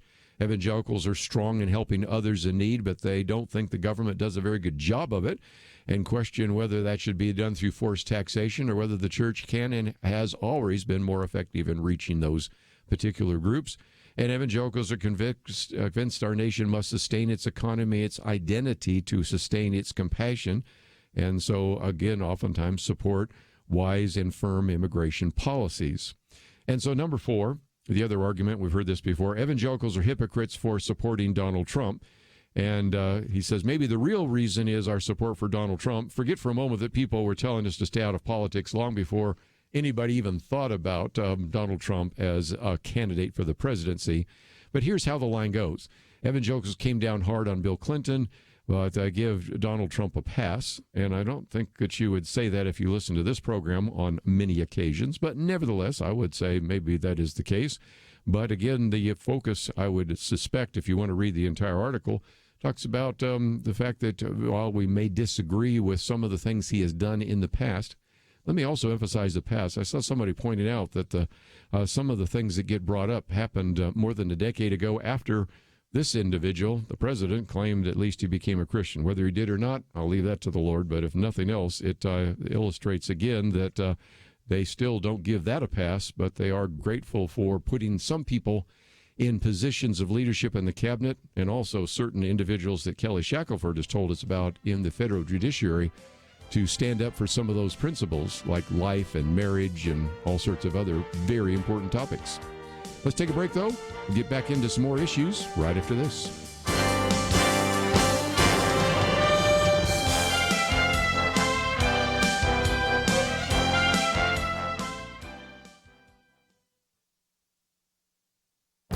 This is Viewpoints with Kerby Anderson. Columnist David Brooks has a new book coming out, so he wrote a New York Times column about the 5 lies our culture tells us. He believes we've created a culture based on lies. Well, columnist Robert Samuelson responds to David Brooks in a Washington Post column by telling him to lighten up. So first, let's look at the 5 lies. They are that we believe that career success is fulfilling and that I can make myself happy. They also include the belief that life is an individual journey and that you have to find your own truth, and that the rich and successful people are worth more than poorer and less successful people. If you're a Christian and look at that list of lies, you would probably reject every one of them and agree with Brooks. We shouldn't get our significance from work and career. We're part of the body of Christ and should reject the lie of self-sufficiency. And we certainly should not try to find our own truth, but instead seek truth in Scripture. So why then would Samuelson advise Brooks to lighten up? He begins by acknowledging these insights are true, but they're also utopian. He says we haven't arrived in some kind of Garden of Eden paradise where almost everyone is happy, fulfilled, responsible, and respected. He points out, for example, that ambition can be both a blessing and a curse. It encourages people to try new things and to stretch their abilities.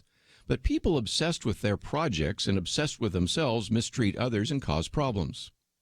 I applaud both of them. Brooks focuses on some of the major problems that have surfaced in our society, like spiking suicide rates and a coarsening culture. Samuelson, on the other hand, reminds us that most Americans have jobs and we live in a time of relative peace. Both are true and deserve our attention. I'm Kerby Anderson, and that's my point of view. For a free copy of Kerby's booklet, A Biblical View on Socialism, go to viewpoints.info/socialism. That's viewpoints.info/socialism.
You're listening to Point of View, your listener-supported source for truth. Back once again, if you'd like to join our conversation, 1-800-351-1212. At the outset, I did spend some time welcoming a new radio station, WFAL, 105.9 Milner, Georgia. Again, I guess that's the 22nd broadcast outlet for the Good News Network, and just wanted to welcome them and welcome any of you to join the conversation today, 1-800-351-1212. The program is called Point of View, and I would love to hear your point of view. So let's head out to Arizona first, KNLB. Wayne, thank you for joining us today. Yeah, I heard the comment a while ago, kill them now or kill them later. Well, why not save them now and save them later? Great That's line. my comment. Yeah, it was a good line. First of all, save them now, save them later. Save them from being aborted. Later, save them with the gospel. And one of the things I have found so often when I spoke and have spoken at various pregnancy resource centers is that I can't even think of a time where I've been there where I haven't not only heard about how they've been able to save babies, but also save souls, because it is really still one of the more effective evangelistic outreaches for adults in America. So save them now and then save them later. What a great line. Cool.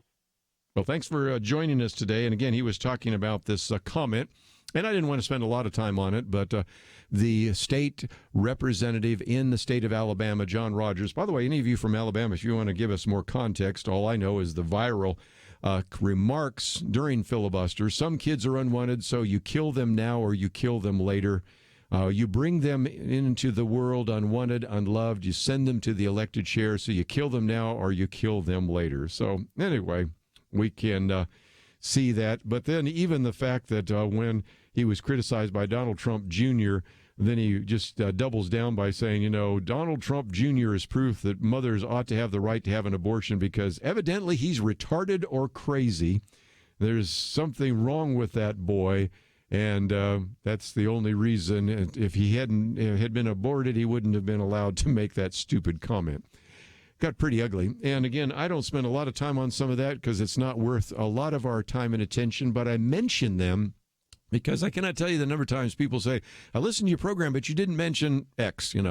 This week, for example, I felt like I had to at least talk a little bit about the Attorney General and maybe give you a little bit behind-the-scenes look on that because the particular shooter in California was a Christian. I felt that it was important to kind of address that issue. And by the way, those are still relevant topics if you'd like to address those.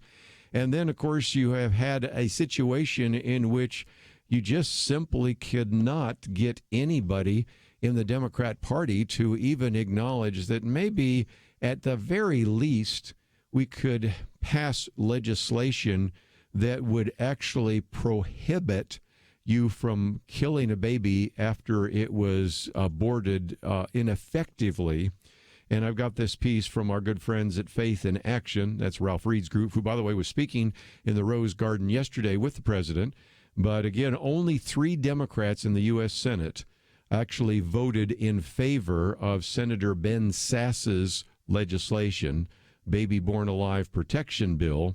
And those, I'll give credit to, are the 3 Democrats. That would be Joe Manchin in West Virginia, Bob Casey in Pennsylvania, Doug Jones in Alabama. And, of course, there were attempts to even block it. Senator Patty Murray from Washington and others trying to even prevent a vote on this. And whenever there's been an attempt to even have what most people would believe would be common sense regulations on abortion, I believe abortion should be outlawed, but even you might call common sense. Are there ways we could at least find a common ground there? You can't find it anymore with the Democrat Party because even though Democrats in the past have certainly labeled any Republican pro-life candidate as extreme, and now are really very critical of Democrats in their own party that are pro-life or at least would have some regulation of abortion. Those would be like the Joe Manchins and the Bob Caseys and Doug Jones in the Senate, and maybe 1 or 2, really, just very few, in the House. You can see who the real extremists are. And so if nothing else, just another issue to put on the table. And if you'd like to address that, 1-800-351-1212. Let me come back to the campaign. We almost always like to talk about the campaign, and we've learned a lot this week about Bernie Sanders. The Washington Post have done the investigative work. I'm kind of surprised, but I guess given the fact that they're not convinced that he's going to be the nominee, they've now done what many people call sort of a deep dive into Bernie Sanders' trip to the Soviet Union on his honeymoon. And I will just read it and leave you to see what the Washington Post says about Bernie Sanders. And that is, they say, as he stood on Soviet soil, Bernie Sanders, then at that time 46 years of age, criticized the cost of housing and health care in the United States while lauding the lower prices, but not the quality, of that available in the Soviet Union.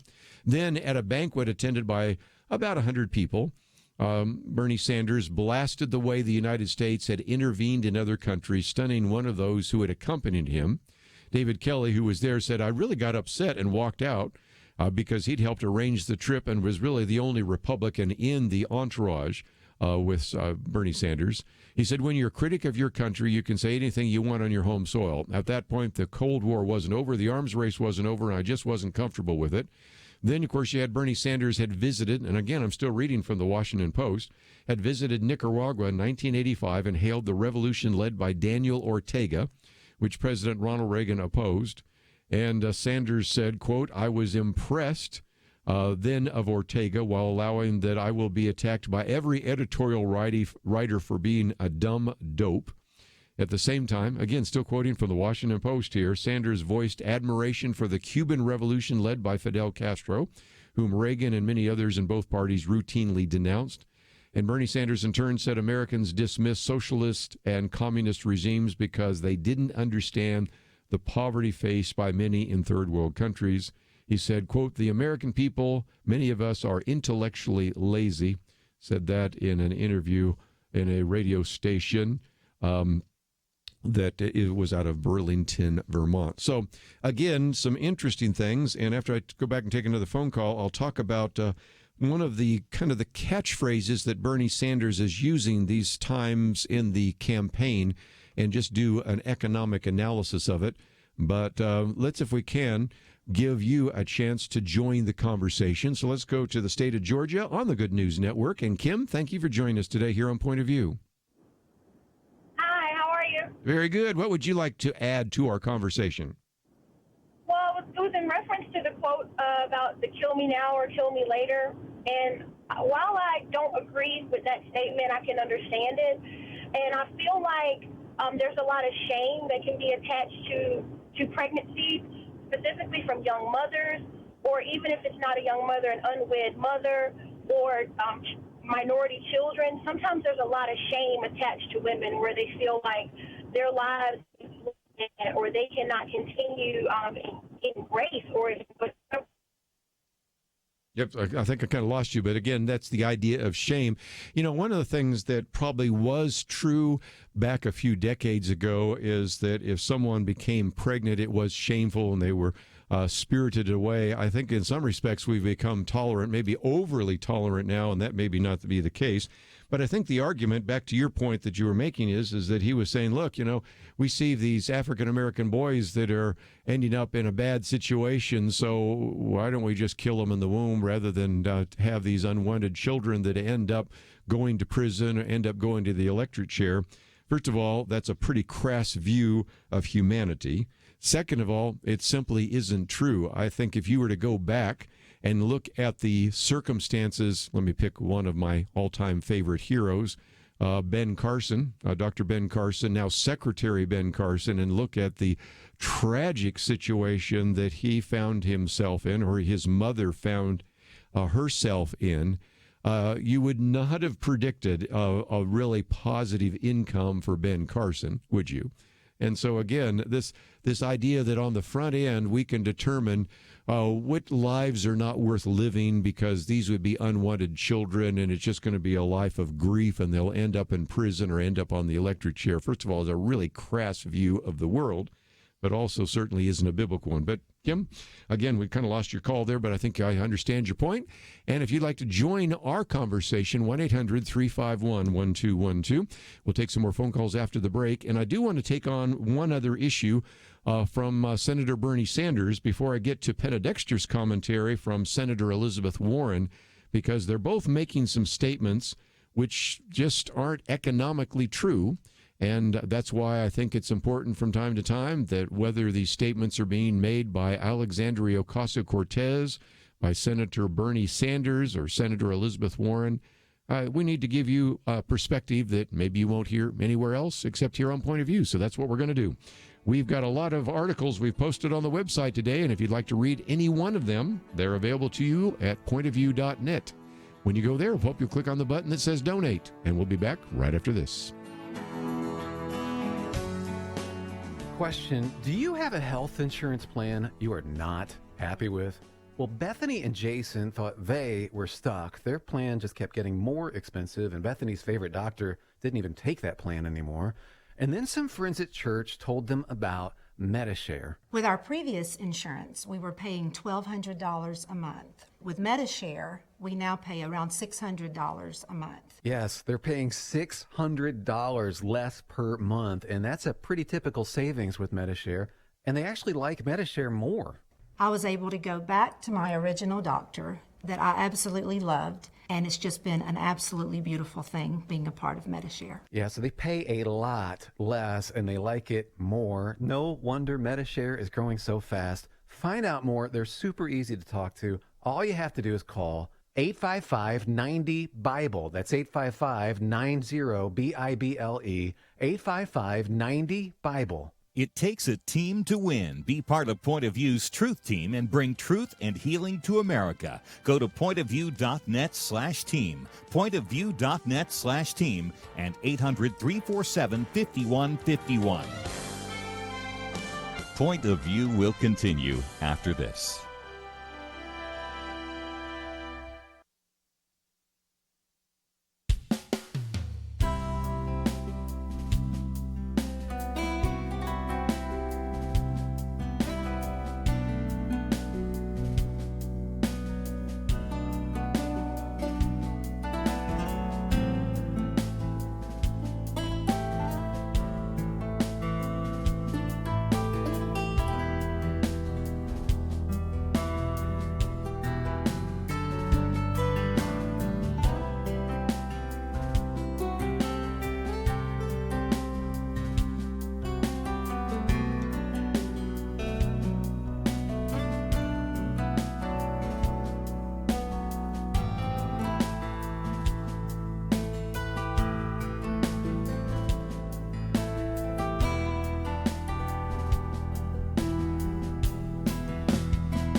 You are listening to Point of View. The opinions expressed on Point of View do not necessarily reflect the views of the management or staff of this station. And now, here again is Kerby Anderson. Final half hour, if you'd like to join our conversation, we certainly have talked about a lot of issues here today, including response and reaction to the Attorney General William Barr. We've talked about what do you do when you have a Christian that is actually a shooter, the issue of an evangelical terrorist. We've talked about evangelicals in politics. We've talked about this issue of abortion and unwanted children. And so those are fair game. But let me, for just a few minutes, while we're still talking about Campaign 2020, take on a couple of issues. And that is, any politician is allowed to say anything he or she wants to say. But that doesn't mean that they then cannot be critiqued, especially if what they say is either inaccurate or misleading from a political or economic point of view. And the example I want to use is one we just mentioned a minute ago, Bernie Sanders. We've learned a lot more about his trips to everything from Russia or the Soviet Union and Nicaragua. But one of the things that he has been saying is the rich get richer and the poor get poorer. John Stossel deals with this in a very good video, which you can watch on your own if you'd like. But first of all, it's not true. But let's first of all recognize that if the rich get richer and the poor get richer, why do you care? Because that's, I think, an interesting kind of set of circumstances. In the video that John Stossel's put together, he meets with Carol Roth, and she says, as we've increased the number of billionaires around the world, extreme poverty has shrunk. Now, if that's news to you, you haven't been listening to Point of View, because I will be here to tell you that we have spent quite a bit of time talking about that. I've done commentaries on that. We've interviewed various guests on that as well. Over the last 30 years, John Stossel reminds us, more than 1 billion people have climbed out of extreme poverty, and that's due to a free market. And more than 1 billion people no longer struggle to survive on just a few pennies a day. So first of all, it is not true, the first part of that the poor get poorer. Yes, the rich did get richer, not disagreeing with that. And I thought it was kind of interesting. When the rich get richer, I go, so what? I mean, and that's the same kind of argument that John Stossel does. If they do better financially, okay. I mean, if you want to covet their success, I think the 10th commandment talks about that, doesn't it? So that's the first issue, just from a Christian point of view, to think about. But second of all, if they got it through ill-gotten means, okay, that's a concern. Or if you buy the false idea that it's a fixed pie, so every dollar you make takes $1 out of my pocket. But I think almost most of us, at least I hope you understand that that's not the case. If not, I'll send you a copy of my book, Christians in Economics, or any of the other resources we've made available over the years to point out that's not the case. So the first issue is the idea that the rich get richer and the poor get poorer. Not true. The poor have done very well. But that brings to the second point, and that is, he is correct. That is, Bernie Sanders is correct that the gap between the rich and poor is greater, but it isn't that they're going and becoming more poor. Over the last 40 years, the richer people have gotten richer by about 200%, but poor Americans have increased by 32%. And gaining, by the way, 32% increase in your social standing, in your economic standing, or whatever it might be, is a good thing. And by the way, those are numbers adjusted for inflation. So that's the second point of that as well. Yes, there is a gap, but it's a gap only because the rich have done really well, but the poor have done fairly well as well. So that gets us into the third argument, and that is the argument that sometimes is made by Bernie Sanders, but has certainly been made by Bill Clinton in the past, by the media and others, that there's a lack of income mobility. Okay, that's a different kind of question. That is, if you're born poor, you're going to stay poor. Now, that is true that there is a culture of poverty that needs to be addressed, and I think the best way to address it is through faith-based organizations. Simply giving money to individuals simply because the government can only give you money and cannot really address the social, spiritual, and psychological needs of individuals is never going to be very effective. So that is certainly the case. But here, again, let's look at the numbers. Economists at Harvard University and economists at the University of California at Berkeley, These are not exactly conservative groups, okay? Crunched the numbers and found that people born to the richest fifth section, isn't that called a quintile? Yeah. Actually fell out of the bracket within 20 years. So first of all, some people that are poor actually drop down. And then likewise, most born to the poorest fifth climb to the highest quintile, or to even some to a higher one, or the highest, I should say. So some move from the fifth to the fourth to the third. Some move from the fifth all the way to the first. And interestingly enough, one of the things that Carol Roth points out, again, doing some of this research, is 3 out of 4 Americans will hit the top 20% at some point in their lifetime. So if nothing else, that is the case. And another example that, again, can be used is if you look at the richest people in the world, or even the richest people in America, on the Forbes richest list, most of those billionaires are self-made. They didn't inherit money. They created their own wealth. Now, I don't have a chance to meet too many billionaires, but I've met a few. And I've met a number of people that are multimillionaires. And I'm thinking that only 2 of those individuals I know came from wealthy families. And all the rest of them, and that's quite a number, actually had success in one way or another. Some in the telephone industry, some with internet. Matter of fact, quite a few through the internet and things like that. A few through real estate, banking, investment banking, all sorts of things. And that would be the case. And then that brings me to my 4th point, and that is just forget money for just a minute. Even if you wanted to try to bring about income equality, just think about how difficult that would be. And I love how John Stossel puts it. I'll never sing as well as Adele. I'll never play basketball like LeBron. The best athletes, singers, dancers are physically different. I'll never be as self-confident as Donald Trump or as verbally smooth as Alexandria Ocasio-Cortez. There's an inequality in everything, an inequality in time, an inequality in parents. I don't even have any parents or grandparents, she says, Carol Roth. I have 2 kidneys. There are people out there who need one, but don't have one that functions. Should the government take my kidney because someone else needs it? And you can kind of go down that road.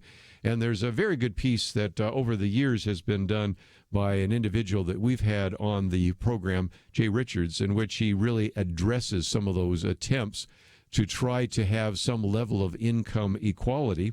And although Bernie Sanders says, wouldn't it be great to have more income equality like they have in Scandinavia, John Stossel points out, well, you got really good income equality in Afghanistan, so just income equality itself isn't necessarily the best way to look at it.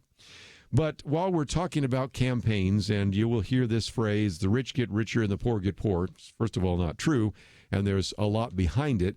You're also going to hear something else, and by the way, those of you on the computer, in just a minute, will actually hear Penna Dexter do her commentary on free college, and that is because Senator Elizabeth Warren, who's also running for the presidency, is an individual that has finally decided that there has got to be something we can do to address this issue of student loan debt.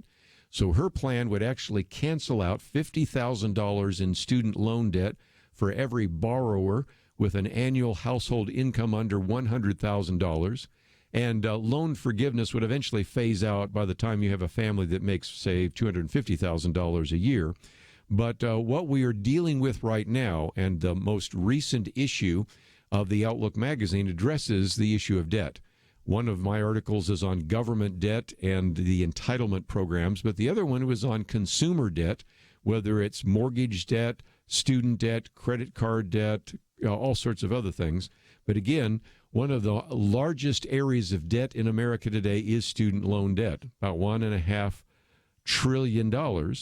But again, part of the reason that Elizabeth Warren is able to propose this is under the Obama administration, under Barack Obama and his administration. They nationalized the national student loan market in 2010, in part in an attempt to pay for the Affordable Care Act, and thus instituted an income-based repayment option for individuals if they were to, for example, work 20 years or if it was 10 years in public service. So Senator Warren is sort of taking that idea and wanting to wipe away nearly a third of this debt in order to pay for her other proposals. And so that would be the way she would pay for it, would be through the ultra-millionaire wealth tax and other kinds of taxes on the wealthiest families. But again, if you run the numbers, and since we're coming to a break, I'll just leave it at this, it's very obvious that the only way you would even come close to paying for it would be to also tax the middle class. But there's a bigger issue, which we've talked about before when Keisha Russell's been in here, and that is when she got her student loan debt. And when I got mine, we got it with the assumption we would have to pay it back. It makes no sense to say, now we'll just forgive your debt. That's a great way to encourage irresponsibility. We'll be right back.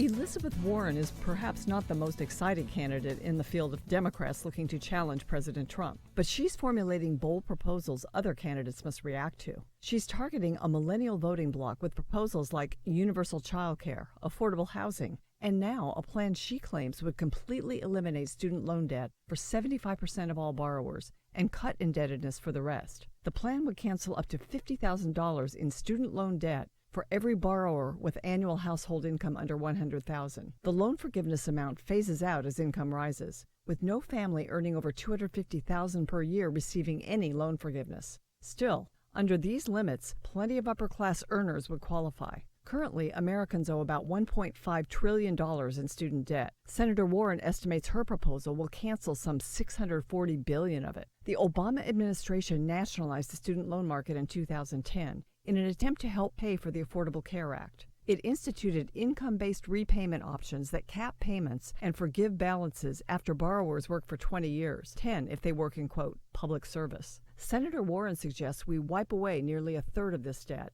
and pay for her other proposals with an ultra-millionaire wealth tax, an annual tax on the nation's wealthiest families. We don't have enough millionaires to pay for this. The taxing would reach down into the middle class, even, as the Wall Street Journal warns, to those who, say, choose to pursue a trade or work 2 jobs to graduate without debt. The Journal calls this proposal a recipe for class resentment and a subsidy for children who attend college at the expense of those who don't. College is expensive, in part because of federal subsidies and student loans. Senator Warren's plan would encourage more borrowing, more tuition hikes. If we ever adopt her proposal, we will find out how costly free college really is.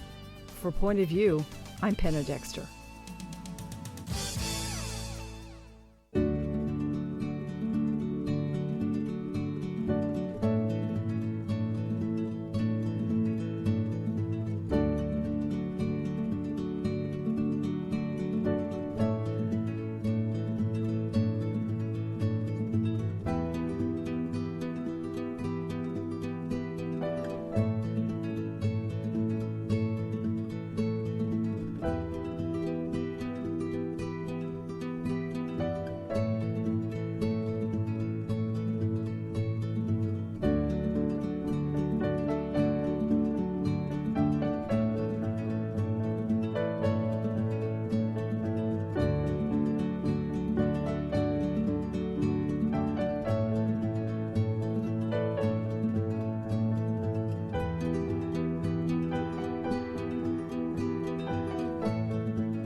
Now, back to Point of View, your listener-supported source for truth. Back for a few more minutes. If you'd like to join us real quickly, 1-800-351-1212. Let me just mention we've posted a number of articles on reaction to the Attorney General William Barr, the issue of an evangelical terrorist, evangelicals in politics, even this issue of abortion and unwanted children. I thought I'd mention the last one. I really won't get to that, and it's probably not worth much more than a mention. The fact that there's a petition to get Brie Larson to be replaced as Captain Marvel. Certainly there have been a couple of criticisms, but very few of Endgame. But one of those is that Captain Marvel doesn't get a lot of screen time. But the bigger question coming from all the social justice warriors is, it's just not fair that we have a white woman. So there's a petition demanding that Brie Larson be replaced by a gay woman or maybe a woman of color or both. which I think is kind of interesting because as that particular piece I think it's Brandon Morris wrote that piece, points out, it shows that you can never please the social justice warriors. She spent a fair amount of time before the Captain Marvel movie came out, if you were not familiar, alienating some Marvel fans because she spent so much time criticizing people and saying that she didn't want white men evaluating what she was doing, and she felt that there was a real need to have much more inclusive.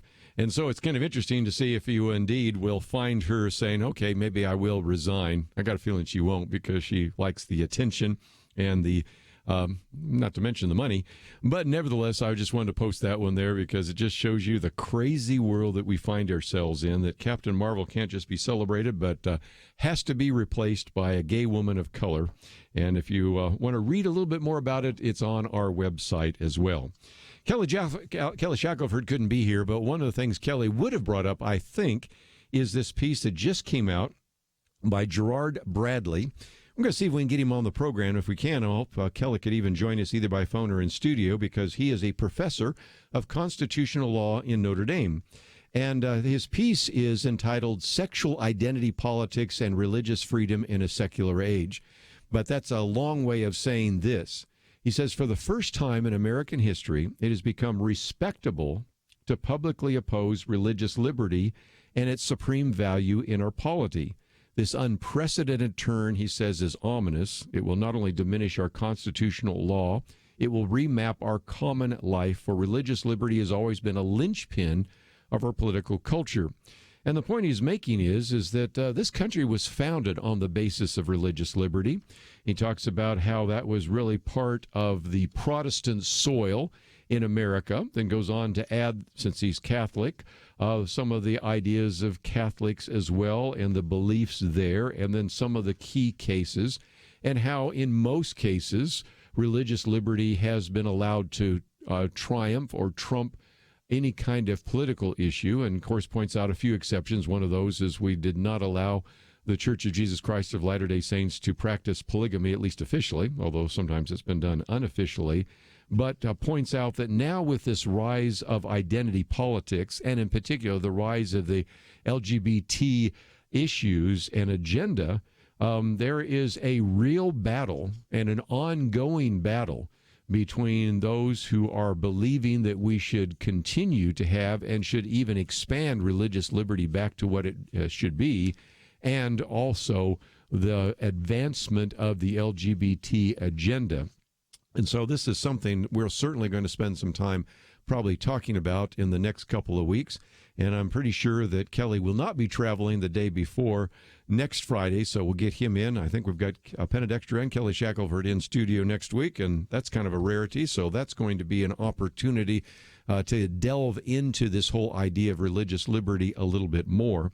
And for our listeners that are already following some of the boycotts with the American Family Association, I thought I'd mention that here is a good example of how when you sort of head down the road of the LGBT agenda, there's no turning back. And a good example of that can be seen in the fact that, as our friends at the American Family Association have pointed out, you have about 1.5 million families that have pledged to stop shopping at Target since it announced that it would allow men to enter women's dressing rooms and bathrooms, putting women and children in danger of sexual assault. Now, the argument that has come back from Target, from the LGBT activists, oftentimes from people in the press, is a fallacious argument. They say, well, we don't have any evidence that transgender people pose any threat at all. And those are the times when you just sort of roll your eyes. The last couple of times we've talked about this with various experts, they all point out that no matter how many times you say it, it still doesn't get through. But let's let the AFA explain it. And that is that the American Family Association has made it clear that since the boycott began, that our worries do not stem from the fear of the transgender community, but rather from the very real threat that predators and voyeurs or anyone with evil intentions would take advantage of the Target bathroom policy to harm women and children, and they have. And, of course, they've provided some documentation for how that has taken place. So you would think that in the boardrooms of Target, there would be individuals saying, you know, we have lost potentially 1.5 million families, which then constitute about, if you want to say 2 to a family or 4 to a family, what are we talking about? 3 million, 5 million customers. Maybe we need to redesign the bathrooms. Maybe we need to rethink our policy. And if you thought that that would be the case, you would be wrong. Because apparently what has now come from Target is we're going to go after those churches that have caused all this problem in the first place. Target has now been on public, and the public record stating that they fully and wholeheartedly support the passage of the Equality Act. And this would, of course, as we've talked about in this program, it's very similar to the old Employment Non-Discrimination Act, something been promoted by the LGBT issue for years, which would then actually force churches and Christian organizations to hire individuals that are homosexual or transgender. And if they refuse to do so, or they fired an individual, and of course there's a couple of cases now before the Supreme Court that will be argued this fall on individuals, homosexuals, in one case transgender in the other, that allege that they were fired because they were that, then they are opening themselves up to all sorts of activities. And of course this would also affect bakers and florists and others that might not want to actually perform a homosexual wedding. So now you have Target actually just getting with both feet into the culture war and doubling down on it in ways you would not have ever imagined. And of course, my argument from the very beginning is we just like some of these businesses, whether it's Home Depot, whether it's Lowe's, whether it's Target, or any of the others that have come out supporting the so-called gay agenda, just stay out of the culture wars. You know, when I go to Home Depot or I go to Lowe's, I'm going to buy a hammer. I'm going to buy bird seed. I'm going to get some lumber. When I go, well, we don't go to Target anymore, but when we used to go to Target, we'd get some various food or various kinds of things that we would need for our family, maybe toys for our granddaughter. Not anymore, because they just simply say we're going to double down. And if nothing else, that I think shows something we'll talk about with Kelly Shackelford next week, how religious freedom is really beginning to wane because of the push of the LGBT agenda. Lots of issues that we didn't get to, not the least of which is this week we talked about cultural Marxism, and Celine Dion kind of mini movie style commercial gave us a good example of that this week, but we simply are out of time, and so we look forward to hearing from you next week. Just before we say goodbye, let me encourage you to go to the website. You can find all sorts of articles we've talked about today here on Point of View, and if you haven't signed up to go with us to Israel, I'd love to hear from you as well. I want to thank Andrew and Steve for their help behind the scenes. Have a great weekend. We'll see you right back here on Monday here on Point of View.